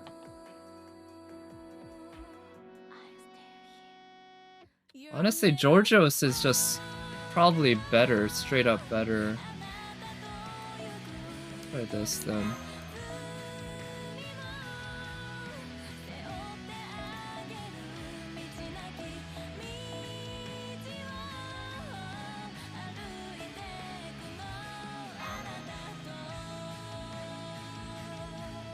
I don't remember the full details of this fight, but I know Jack can murder MHXX pretty well. So yeah, let's just give it a shot.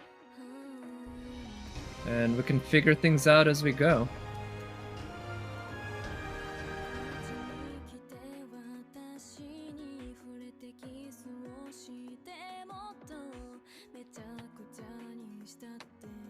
Yeah, yesterday I beat this in my NA account with 3 different main damage dealer servants. I believe one was Assassin Shiki, one was Space Ishtar, and one was Lancer Minamoto no Raiko. But I decided to save Jack for this one. Oh shit, that's annoying.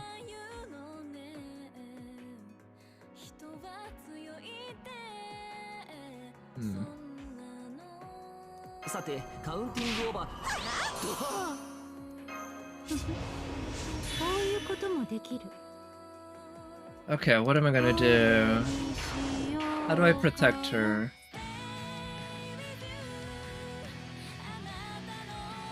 Let's do this. And just let her tank the hits here. See if this works. You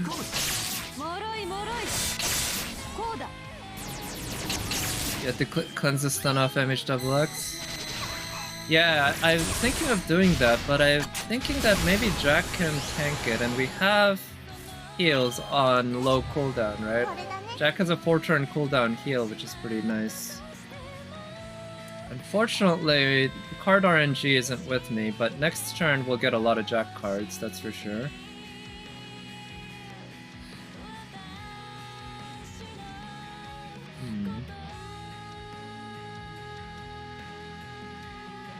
Yeah, let's do this. Use the Invul. That'll protect her this turn. And this way we can get NPs up. So yeah, you decided to use MHXX for this? I guess that's not too surprising. You got the class advantage against other foreigners, right? Which is pretty nice. And yours is what, level 100 NP5? Something like that? So now we still have the taunt. We're gonna use the dodge to protect her.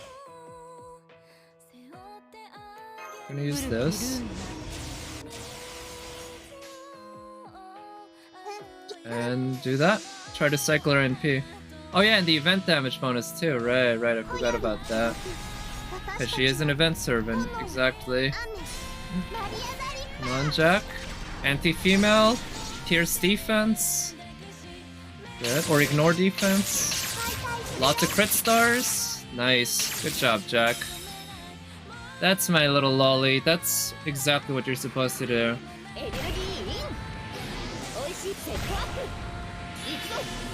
Okay, well now Scotty's in trouble.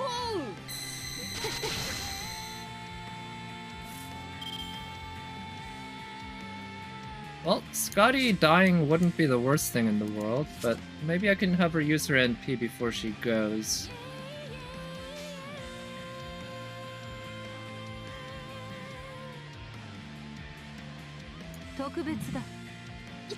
Yeah, because of Scotty's buff, I believe Jack's quick card here will be buffed quite well. Let's see how much damage he'll do here.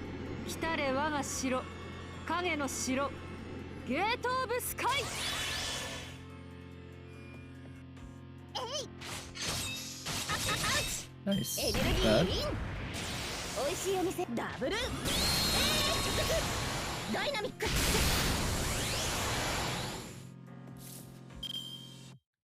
Okay, next turn Scotty will die. Or this turn Scotty will die. I can also use the Merlin's Invul to protect her. But that's probably a waste. I think it's better to save Merlin's Invul. No, wait. The trouble there is that... Yeah, I don't know.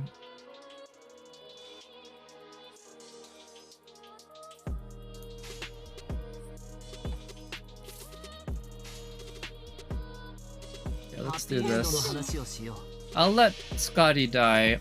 There's a chance, and I think I'd prefer this. If MHXX uses her NP charge / Pierce Invul skill, then she'll use her NP on Scotty, and Scotty will die. If she doesn't, then Scotty will still die, but MHXX will use her NP next turn, and I'd rather avoid that. So it'd be good if MHXX could use her NP charge skill this turn. That'd be the ideal. Ah, that's the wrong skill. God damn.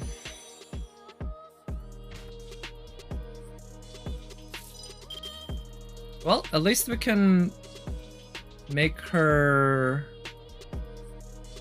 target Georgios. Yeah, Georgios can sacrifice himself, that's his job.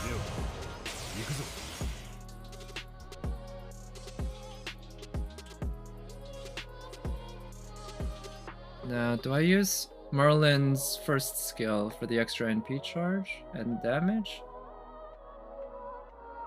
I think I do. Yeah, at this point it's worth it. Not a great hand. But let's go for some straight damage here with busters. Oh, right, she has an invul.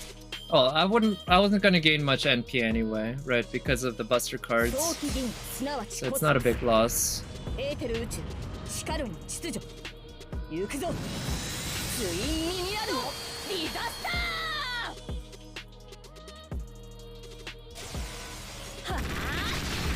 Okay, well there goes Georgios.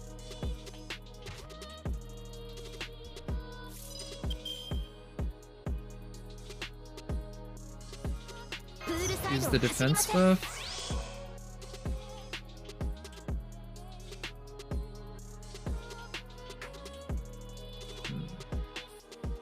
Not getting very good hands here, which is kind of annoying. But what can you do? Card RNG is one of the big parts of the game, right? I like how MHXX screams ouch ouch. It's actually kind of cute. Ooh, Mosh is gonna die. Well, not this turn, but next turn.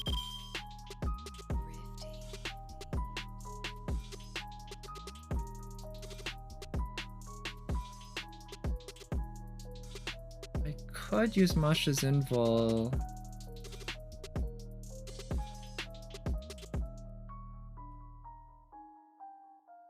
Yeah, we're gonna do this. We're gonna use her invul. And we're gonna use this for the NP gain up.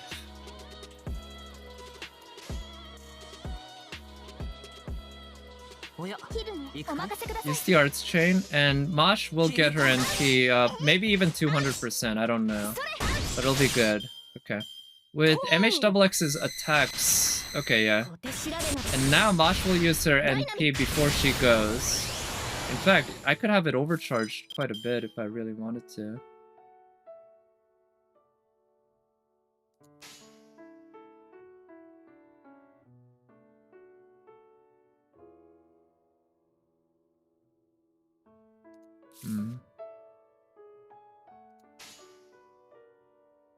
I think I'm gonna save...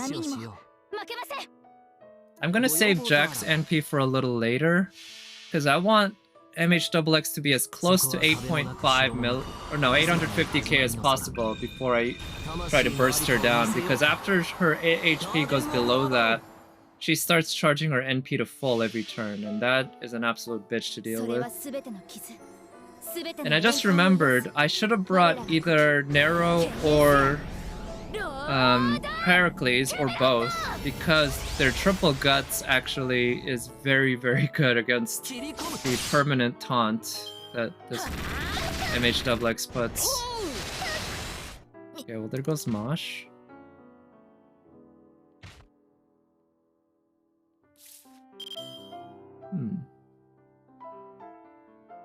Interesting hand. 美味しいお店紹介してください。最高のカードを君。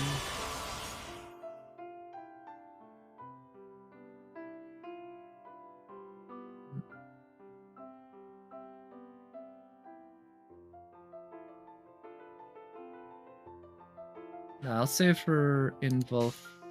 Actually, you know what? I'll use her invul now. It'll give the attack buff.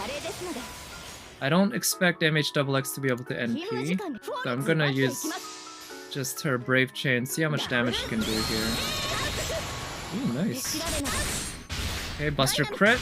Nice. Wow. That was a lot of damage.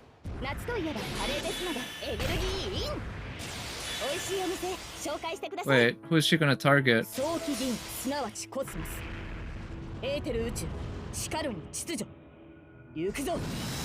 guess Merlin would be the best case scenario.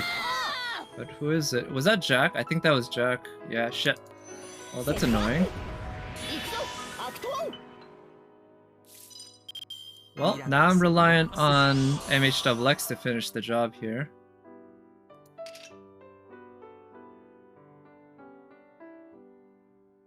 I don't think this invul will really matter, but let's use it.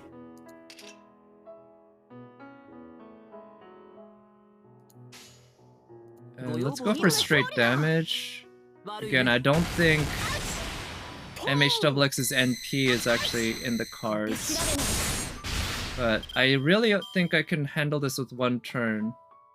One more turn. A command seal away from the... Yeah, actually I am, huh? Well, let's see if I can pull this off without a command seal. Oh, I got lucky. The enemy MHXX didn't use her invul pierce. Oh, okay. This is over. This is over.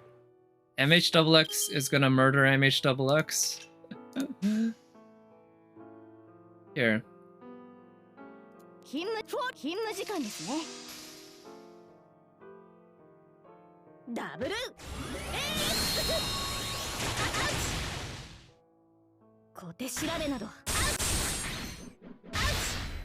Dynamic. I like hearing Ayako Kawasumi attacking Ayako Kawasumi and responding by yelling, ouch. Alright, so MHXX came in clutch for me, huh? Nice.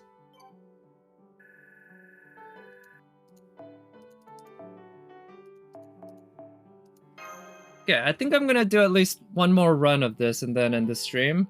I didn't expect that first challenge quest in my NA account to take so goddamn long. But these two, each I managed on my first try after taking so many tries on the other one.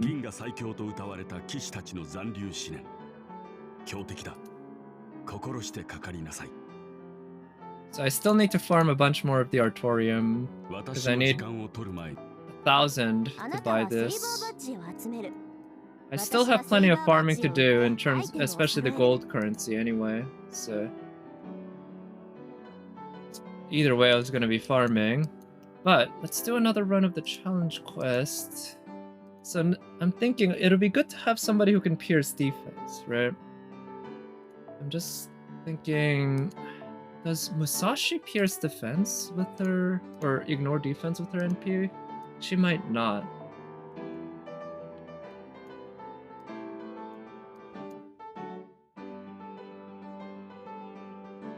No, all it does is remove enemy buffs after the hit.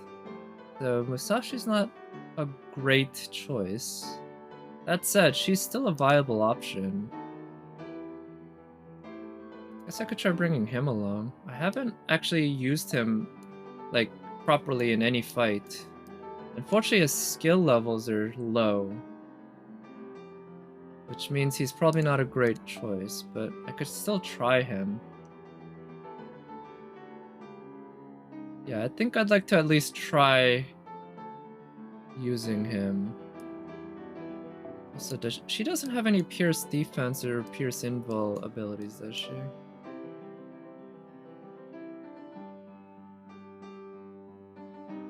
Yeah, she just does extra damage against certain enemies.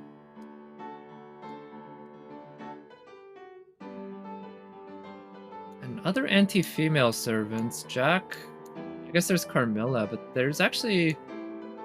Are those the only two anti-female servants? I actually can't remember if there are any others. Those are definitely the two first that come to my mind, anyway.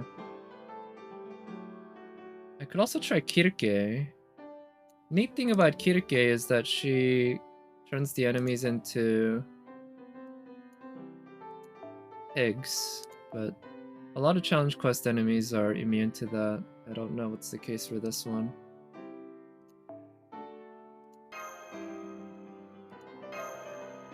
Could try this. Now, Scotty's not the right choice for if I'm bringing this team, though, I think.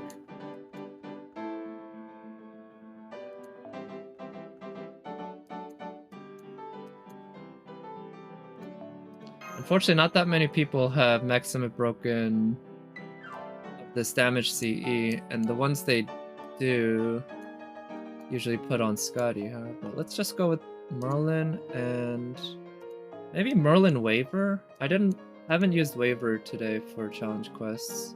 To be honest, Merlin and Waver, using them both together often feels unfair, but nice thing is they're still damn good. And I've been using Scotty. See, I feel like Scotty's not nearly as good a challenge quest servant as the other two, even though she is actually quite a good one. I think she's a little underrated, but she's still not as good as them. Her NP's pretty useful in challenge quests. I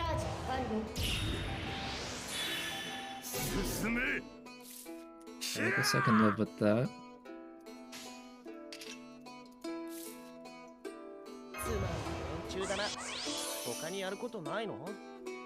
Actually, I don't even remember what his skills do. Ooh, that removes his own debuffs.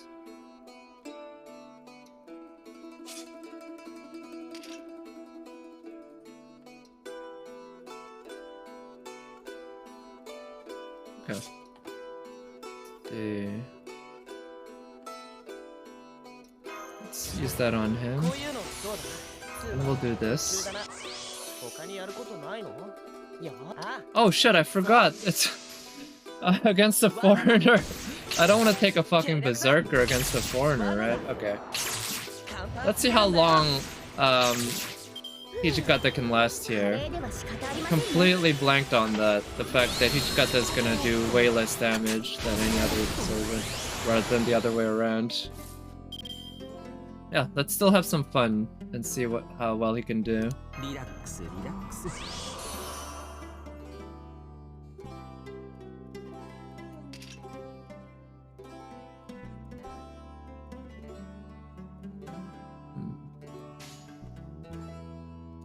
I think Merlin can survive another turn thanks to Waver's defense buff. But after that would be... Actually... Ooh, just barely, okay.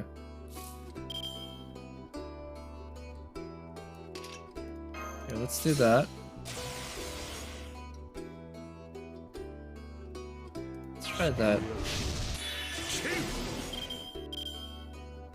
Still not a lot of crit stars on his cards. So with Merlin's NP and Hijikata with the Arts Chain, he will get his NP up. I really wish Hijikata had a Guts in his as one of his skills. I know his Bounties has a Guts, and that's really good, but not having it as a skill. Oh, what? Wait, I thought they still had the taunt up on Merlin.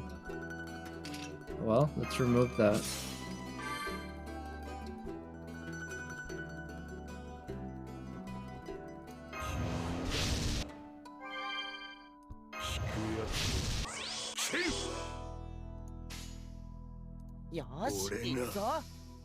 See how much damage he's gonna do here.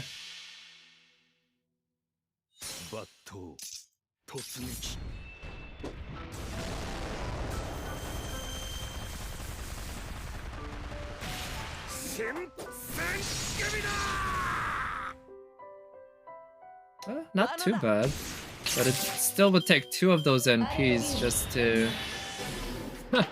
Okay, I guess Hijikata's gonna go away.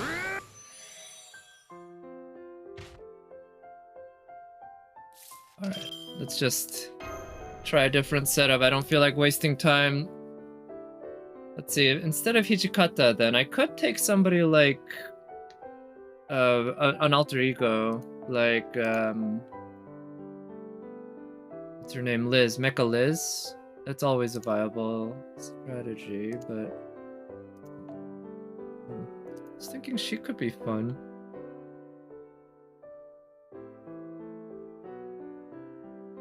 Like, she's pretty solid. And if I have a support Merlin... I can use my own Tamamo. That could be an interesting team. Yeah, I could have a friend Merlin along with my own Tamamo. Provide arts buffs. See if that's a viable team at all. I'm gonna need some hard defense. So, unfortunately a Waver Tamamo is probably not one that'll work.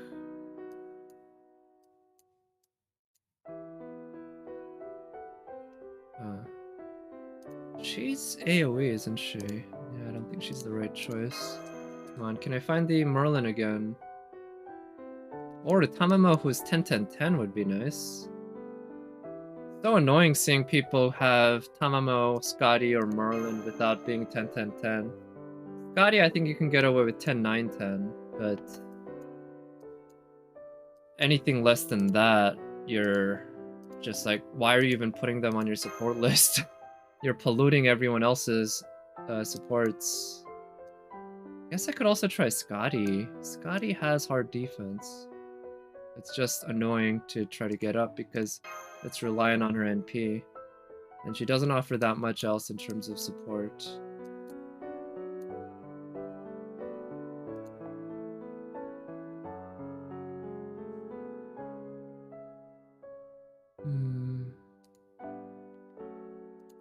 let's try this. I've already beaten this. I guess this will be my last run for tonight. Actually, scratch that. I'm gonna do one more run with Kirke. See if her pig creation abilities are gonna be at all useful. They might not be. I don't know. But if they are, it could work. Unfortunately, even at level 90 and NP4, Kirke just doesn't do that much damage.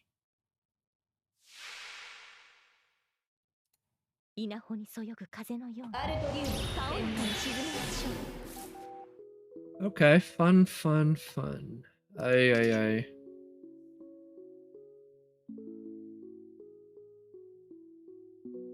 So without defense buffs to play with, yeah, I have to remove that and hope that somebody else gets targeted. Let's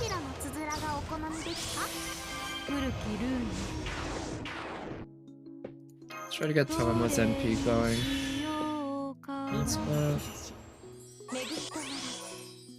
So what does this do again?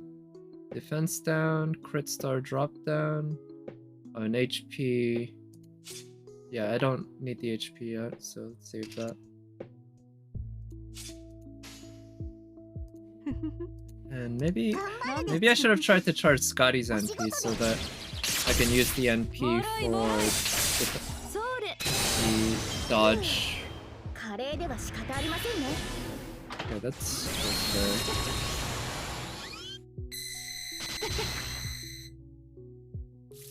Okay, let's heal up.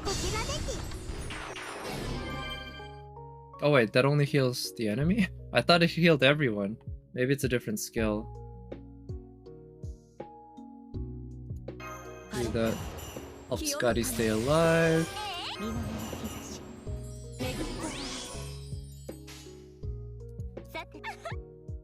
Unfortunately, Tamamo's NP gain is notoriously bad, so even with this Brave Chain, I doubt she's gonna get her NP up. But it'll help. Yeah.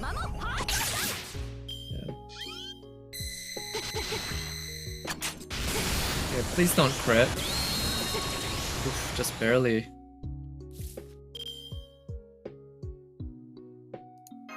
Yeah, let's use up her buffs before she goes, because she's gonna go next turn regardless.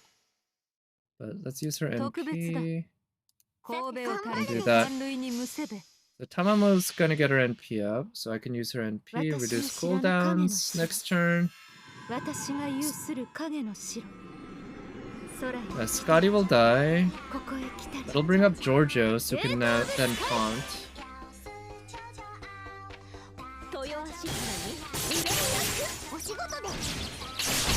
Nice, that crit is pretty good. Scotty's gone. Benny Enma's gonna get her NP up.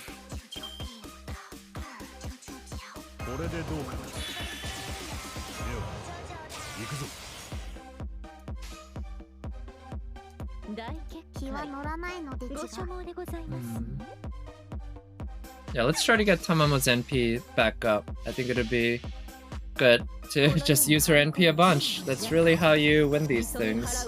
When you're using Tamamo in a challenge quest, just use her NP over and over and over again. Get that cooldown reduction going. In fact, double Tamamo can be somewhat fun to use because of that, even if it's not really a viable option for most challenge quests.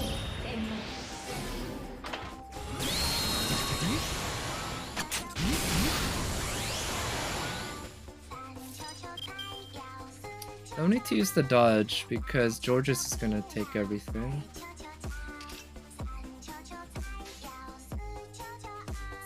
Let's do this to help charge Tamamo's NP. With Tamamo, for charging her NP, Arts Chains really are the name of the game. It's really hard to get her NP up without something passive like Arts Chains or Prisma Cosmos or a similar CE, or her own NP, of course, provides herself with a 25% starting NP, right?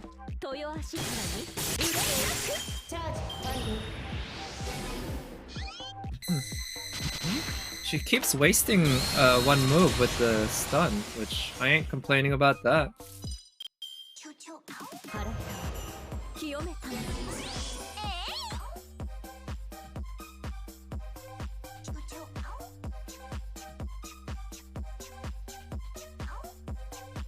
Let's go ahead and use that.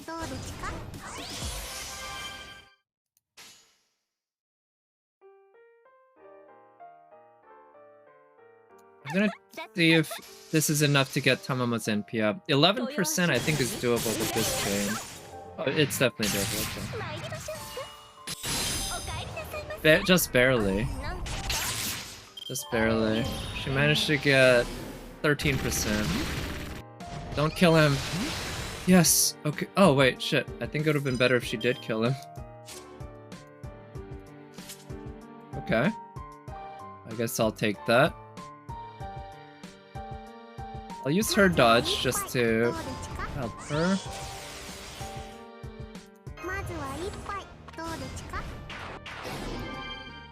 Oh yeah, NP seal. Nice.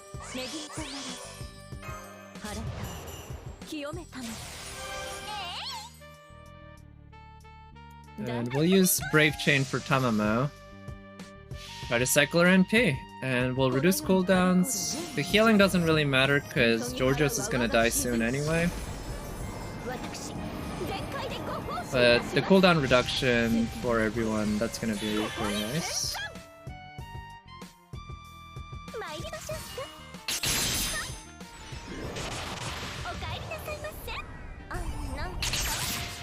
Okay, good amount. Shit, that's bad. But at least she has the dodge. So I use the invul.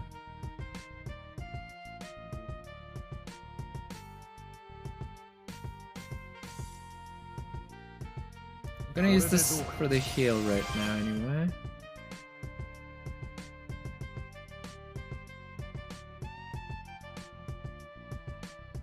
Yeah, I'm gonna use the invul so that she can survive this turn.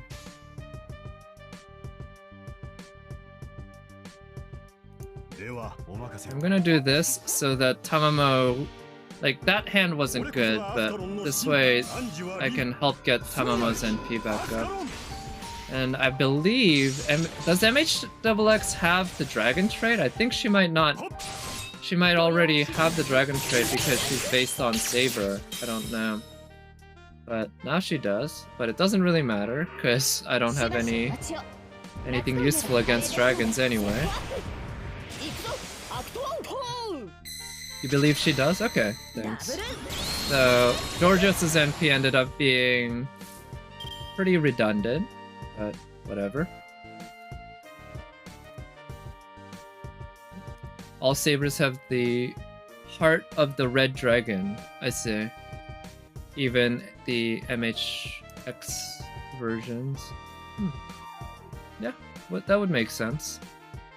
Okay, so there's a decent chance that Benyenma's gonna die this turn. Which would be pretty bad, but what can you do?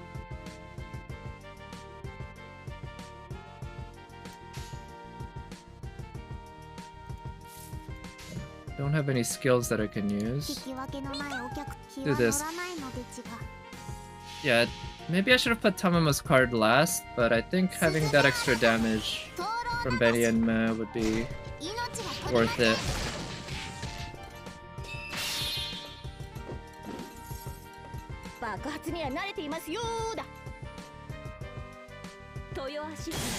$100k, pretty respectable, but still need a lot of hits to do this.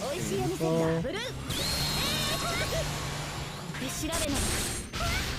barely survived.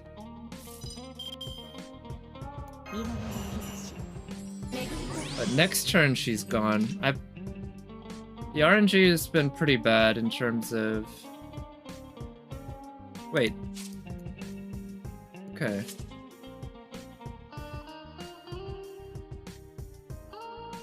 That's the case. Let's do this. So now he'll protect everyone. We can use the arts chain. Tamamo's got her NP up. Benyenma Should come close. Okay, she's got it.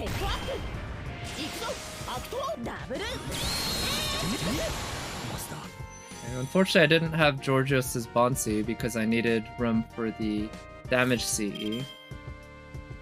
But what can you do?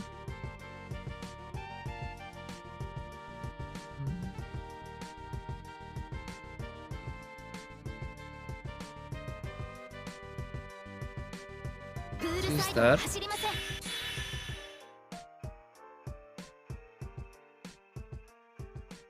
So there's somewhat of a chance that Mosh is gonna get killed because MHXX sometimes, not always, sometimes uses her Pierce Invul skill right before using her NP. So if she does, then I'm screwed. I'm gonna use this so that I can help Tamamo cycle her NP and have Benny Enma NP next turn, hopefully, with Brave Chain. A Brave Chain would be ideal.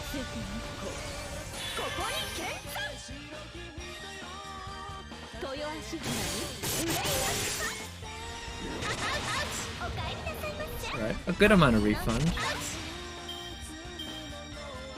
Okay, good. Mosh is actually going to survive that.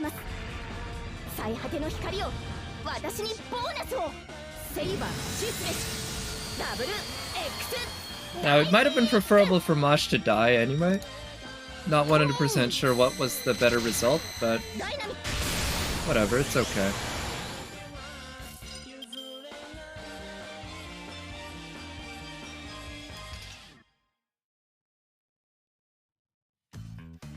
Let's reduce enemy defense and also, yeah, Rooster crit.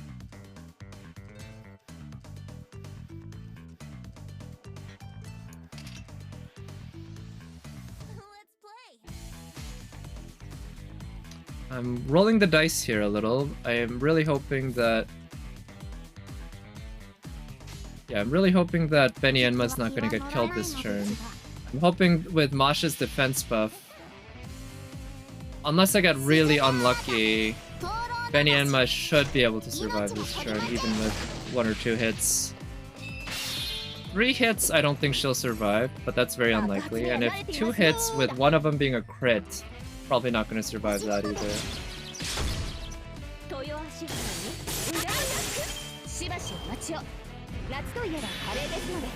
Well, fuck. Benny Enma's gone. Not this turn, but she's gonna be gone soon.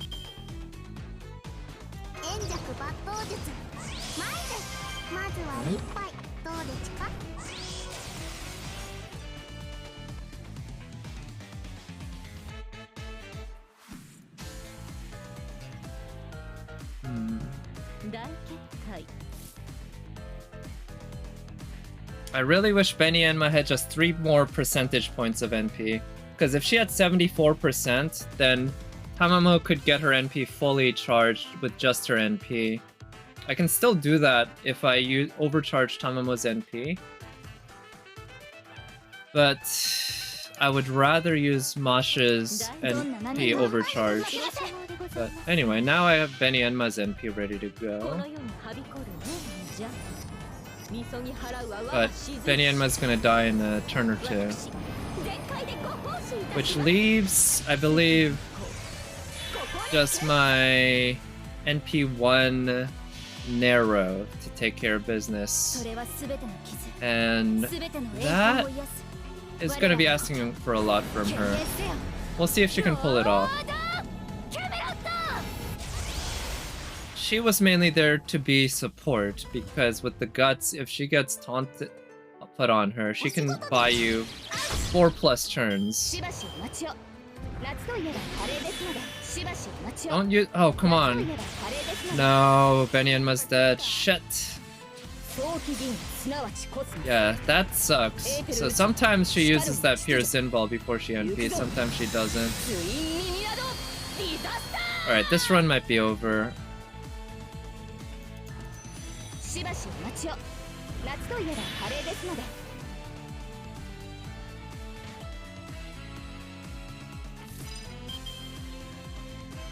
Actually, this way she won't NP. Huh?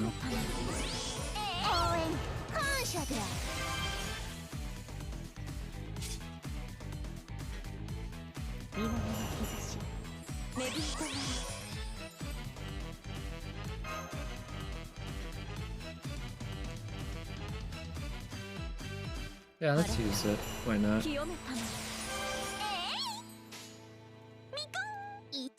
816k is asking for a lot from her right now. If I get lucky with the taunts, I might be able to pull this off. Okay, Tamamo's the one who's taunted. It's not too bad. I could probably live with that.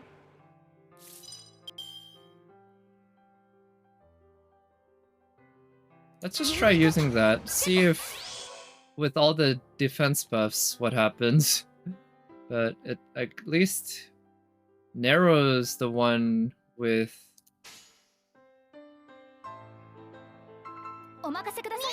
who is guaranteed to survive this turn.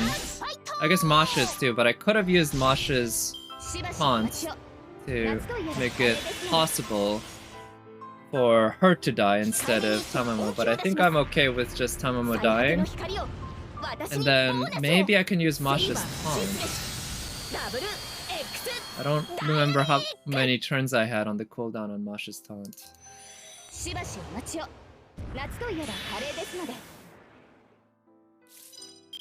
Okay, Masha's taunt.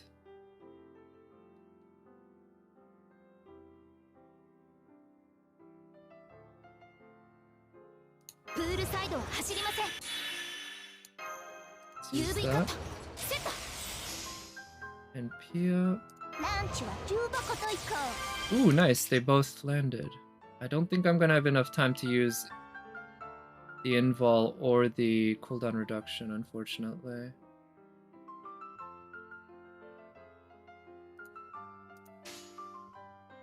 So if that's the case, let's just try to cycle with Narrow's NP as much as possible. So starting from 700k, how much does this Brave Chain do?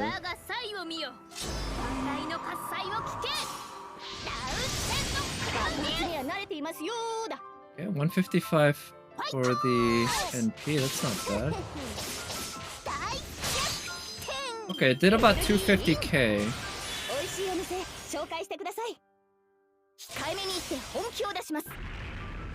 Narrow might be able to pull this off, actually. I think she might need another NP.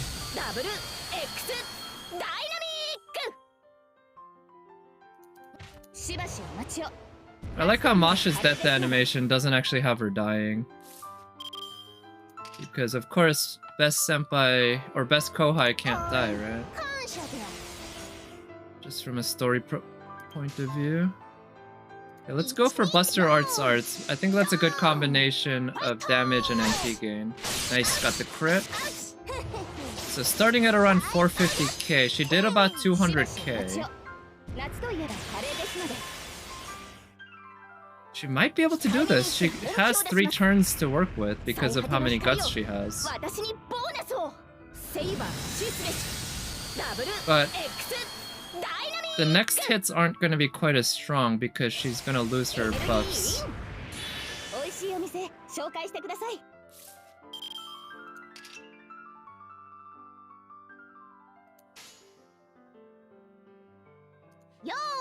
Gonna go with this for a little extra damage. I don't think she's gonna need that much NP gain. Oh, nice. So Nero, of course, is not a Saber, or she's not an Artoria clone, but she is a Saber face. So we've got a Saber face killing a Saber face, just like last fight. Or the last win, anyway. The last fight was a fail on my part. Okay, she's gonna do this. What's a good combination to use? Let's not be cute and just end it with the NP. I think even without her Imperial Privilege buff, the NP is gonna be plenty strong enough to kill.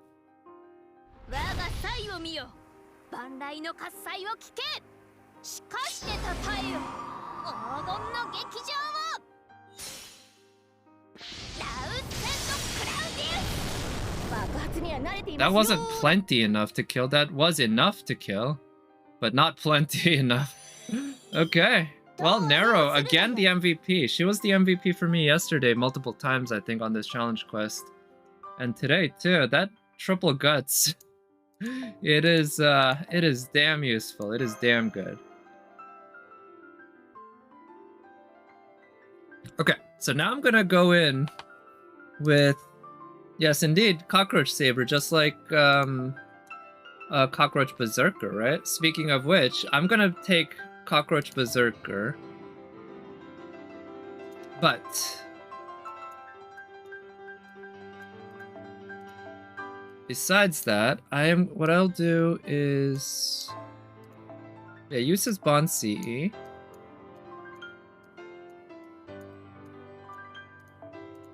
So he can play a very similar role as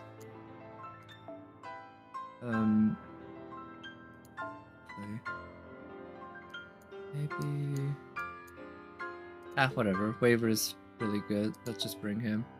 He can play a very similar role as an arrow, except he won't be doing as much damage because he doesn't have an event buff either from the event or the CE, but he is pretty strong. And he at least gets the buffs from the these other CEs. But my hope is that Kirke will be able to turn MHXX into a pig multiple times. And if that happens, then we can save a few turns of damage, basically. Being able to stun the enemy is incredibly powerful in this game.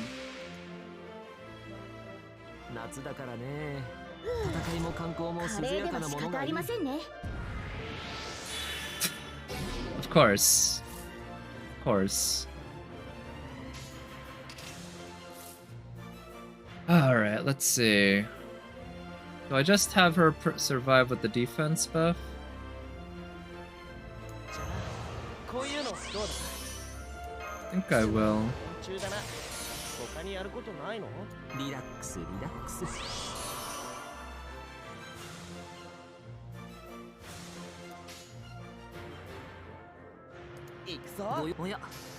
do that.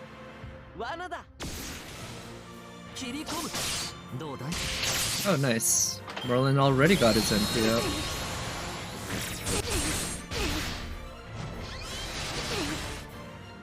And this turn, I can use... I could use this to remove... Not this one, but the other one to remove the... But actually, I think it's okay, because what I'll do is this, and that'll give her more HP to play with. I really wish I had an arts chain.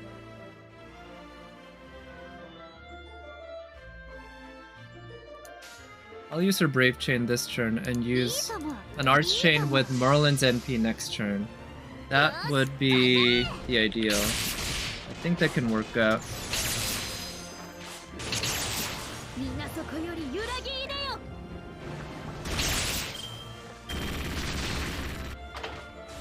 Oh, MHXX has a lot of hits on her attacks, doesn't she, huh? So that actually helps a lot for getting our NP up.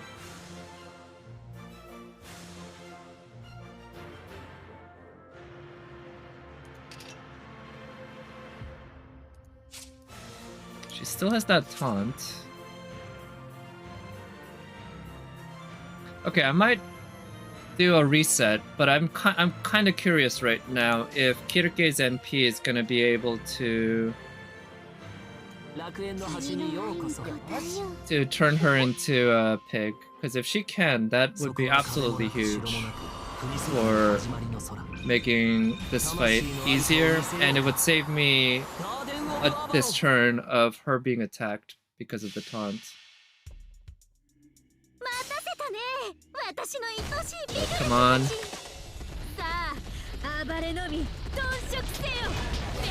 Yes! It works! It works! Okay! We can stun the enemy! Holy shit, okay, that's very nice. I don't know if it's gonna be enough to make this completely work, but it helps a lot, that's for sure.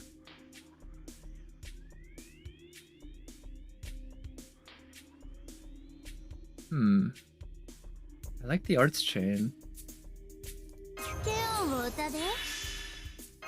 Do this.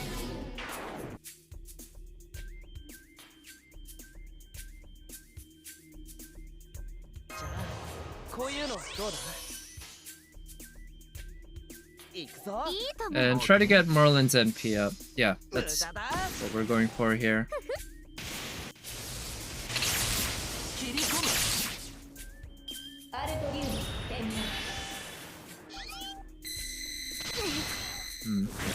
Okay, that's annoying. She keeps taunting Kirike. Well, now I either have to... Okay, I can use Kirike's NP.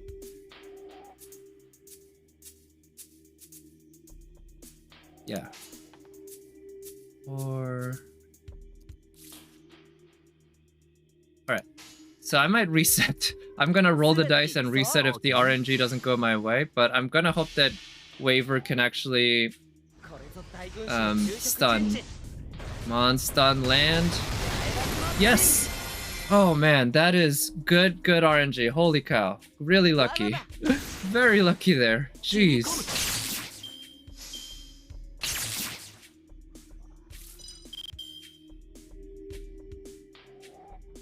And now we're gonna use her NP to pig the enemy. Which cards do I go for? Just go with this to hope to get Merlin's NP back up. Then again, maybe I should have saved Merlin's NP for another turn so that I could use it with an arts chain. Maybe that would have been better, and I should have gone for damage here, but at this point, going for damage actually isn't that important because we're very close to breaking her bar anyway. Okay, yeah, we broke her bar. Is she gonna do something though on the break bar? I hope it doesn't turn her back from a pig. Well, she got some buffs, but she still retained the stun. Okay, we can take that.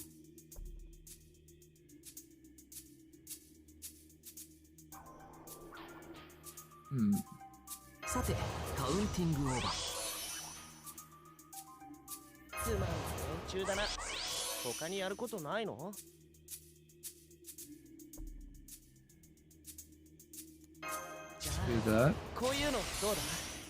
And I'm just gonna have to pray that she doesn't decide to use the Pierce Invul right now, because I'm left pretty naked. So I'm gonna have to put Kirike's arts card at the end, because if it's at the middle, I don't think she can gain 9%. Yeah, she barely gained enough. Oh, actually with Merlin's NP it didn't matter. But I think if I put Kirike's arts card in the middle, her NP gain is so bad that I don't think it was even enough to get 9% on it with an arts starter.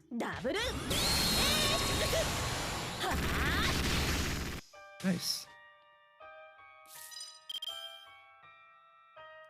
Okay, let's heal her up a little bit.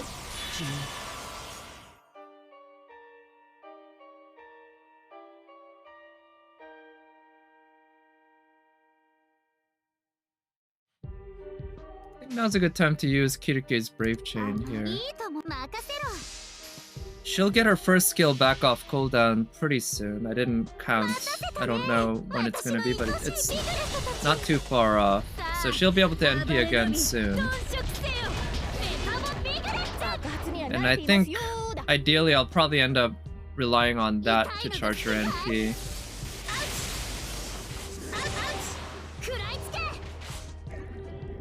Because, again, her NP gain is awful. Just absolutely dog shit. I think it's even worse than Tamamo's or Medea's.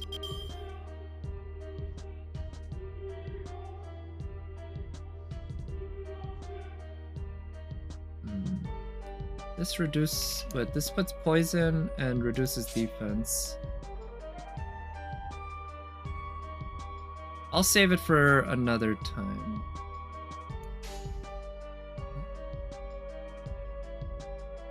So what happens when you have a charge skill like that? Yeah, you know, it makes sense. It's a trade-off, right? You get 100% plus charge, but low NP gain.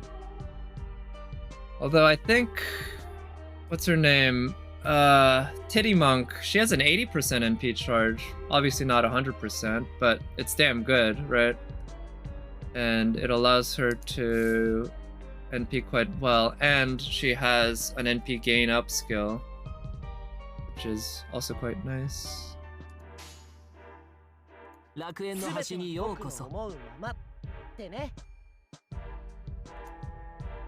know what? I'm gonna do this. I was thinking overcharging Waver's NP increases the odds of stunning, but I think it's more worth it to use Merlin's Brave Chain right now to help cycle his NP. And this way I'll also keep Waver's NP for an Arts Chain if the opportunity arises. Which, when you have 3 casters on the field, each of them has 3 Arts cards, that the opportunity arises not infrequently. Like now.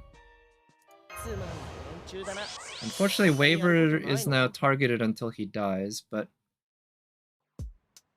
we have a chance of stunning her this turn. I think that'd be good. Her damage is super low though? What, you mean Titty Monk? I mean, all of the ones with the big NP charge have pretty low damage, right? Xuanzang doesn't do that much damage as a DPS, although it's pretty good, not gonna lie. Kirike is also not great, and Medea being a 3-star, she's more of a support in a lot of ways than a damage dealer. But yeah, that's also part of the trade-off you get, right? Alright, now we've lost one character in the front line. Georgios can help us out though.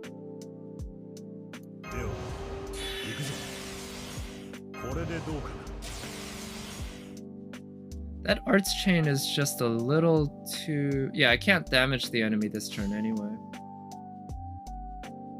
Yeah, since I can't damage the enemy at all this turn, I'm just gonna go with this. Georgios' NP, again, not at all really useful, but getting his NP charged a little bit is going to be a little more useful than overcharging Kirike's NP, I think.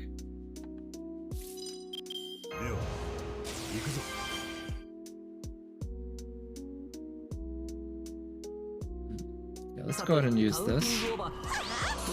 Reduce the defense. And...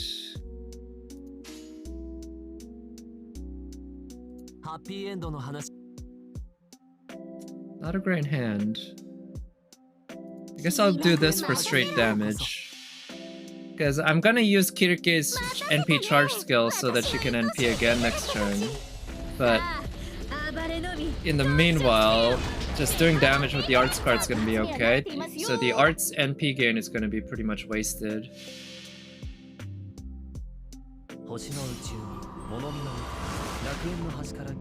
I gotta admit, Kirike is working out better than I expected. I was worried that her pig creation won't work on the boss, because sometimes it doesn't. Oftentimes it doesn't in challenge quests, but in this one it definitely does. It works.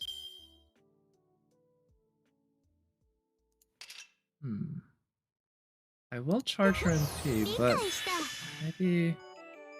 yeah, I'm gonna wait another turn before I use her NP.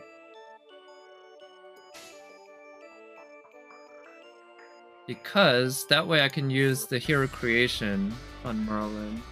I think that'd be the way to go.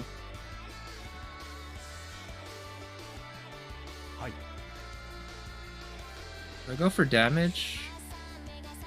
Yeah, I think I go for damage. I think we're close enough to the end of the fight that I don't care that much about getting Merlin's NP charged up again. So we're just gonna go straight damage for the rest of the fight, essentially. Okay. Oh shit.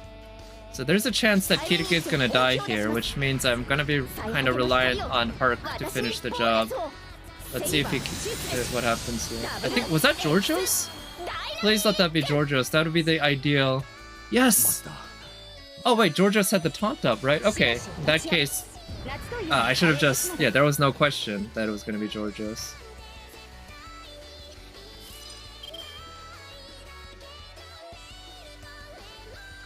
With that taunt. None of this really matters, but let's do that. Just give him extra NP charge.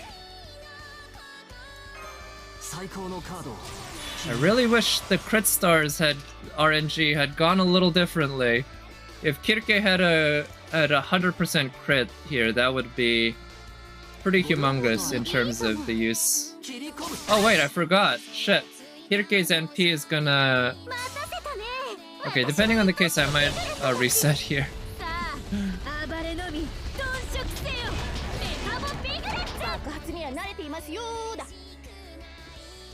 Oh. Okay. Well, so much for that. I was like, oh shit, I think I messed up. But no, Kirike just finished the job for me. Nice job, Kirike. Wow, yeah. That, like I said, went way better than I expected. Nice. Okay, I guess that'll be it for today, though. But damn, this challenge quest, you know, at first it was kind of annoying yesterday in my NA account, but after I got the hang of it, it's turned out to be pretty fun. I like it. And I beat it, I think, 3 times today. Once with Jack, once with... Wait, did I use some... What did I use? Oh, Benny Enma, and once with Kirike. So yeah, that was nice. But I guess now's a good time to end the stream. Tomorrow I plan on streaming more Genshin. The event will unlock the last part, I believe, so I'll be doing that in the evening. Actually, I might start it a little on the early side tomorrow. We'll see. And yeah. I've also been thinking of playing... Actually getting around to finishing Melty Blood, the other story quests and such, so we'll see about that. But anyway, hope everyone has a good rest of the Friday, and, you know, good start to your weekend, and best of luck to all your gacha and doing this challenge quest, as well as the... Oh yeah, I need to do the night challenge quest in my Korean account. I'll either do that tomorrow or Sunday, but good luck to those of you trying to do that. Hope you have good RNG on that. Yeah, and I did hear about the 4 new characters in Melty, so that's another thing to look forward to, but that's a little longer time scale. But yeah, anyway, I'll talk to you next time. Bye!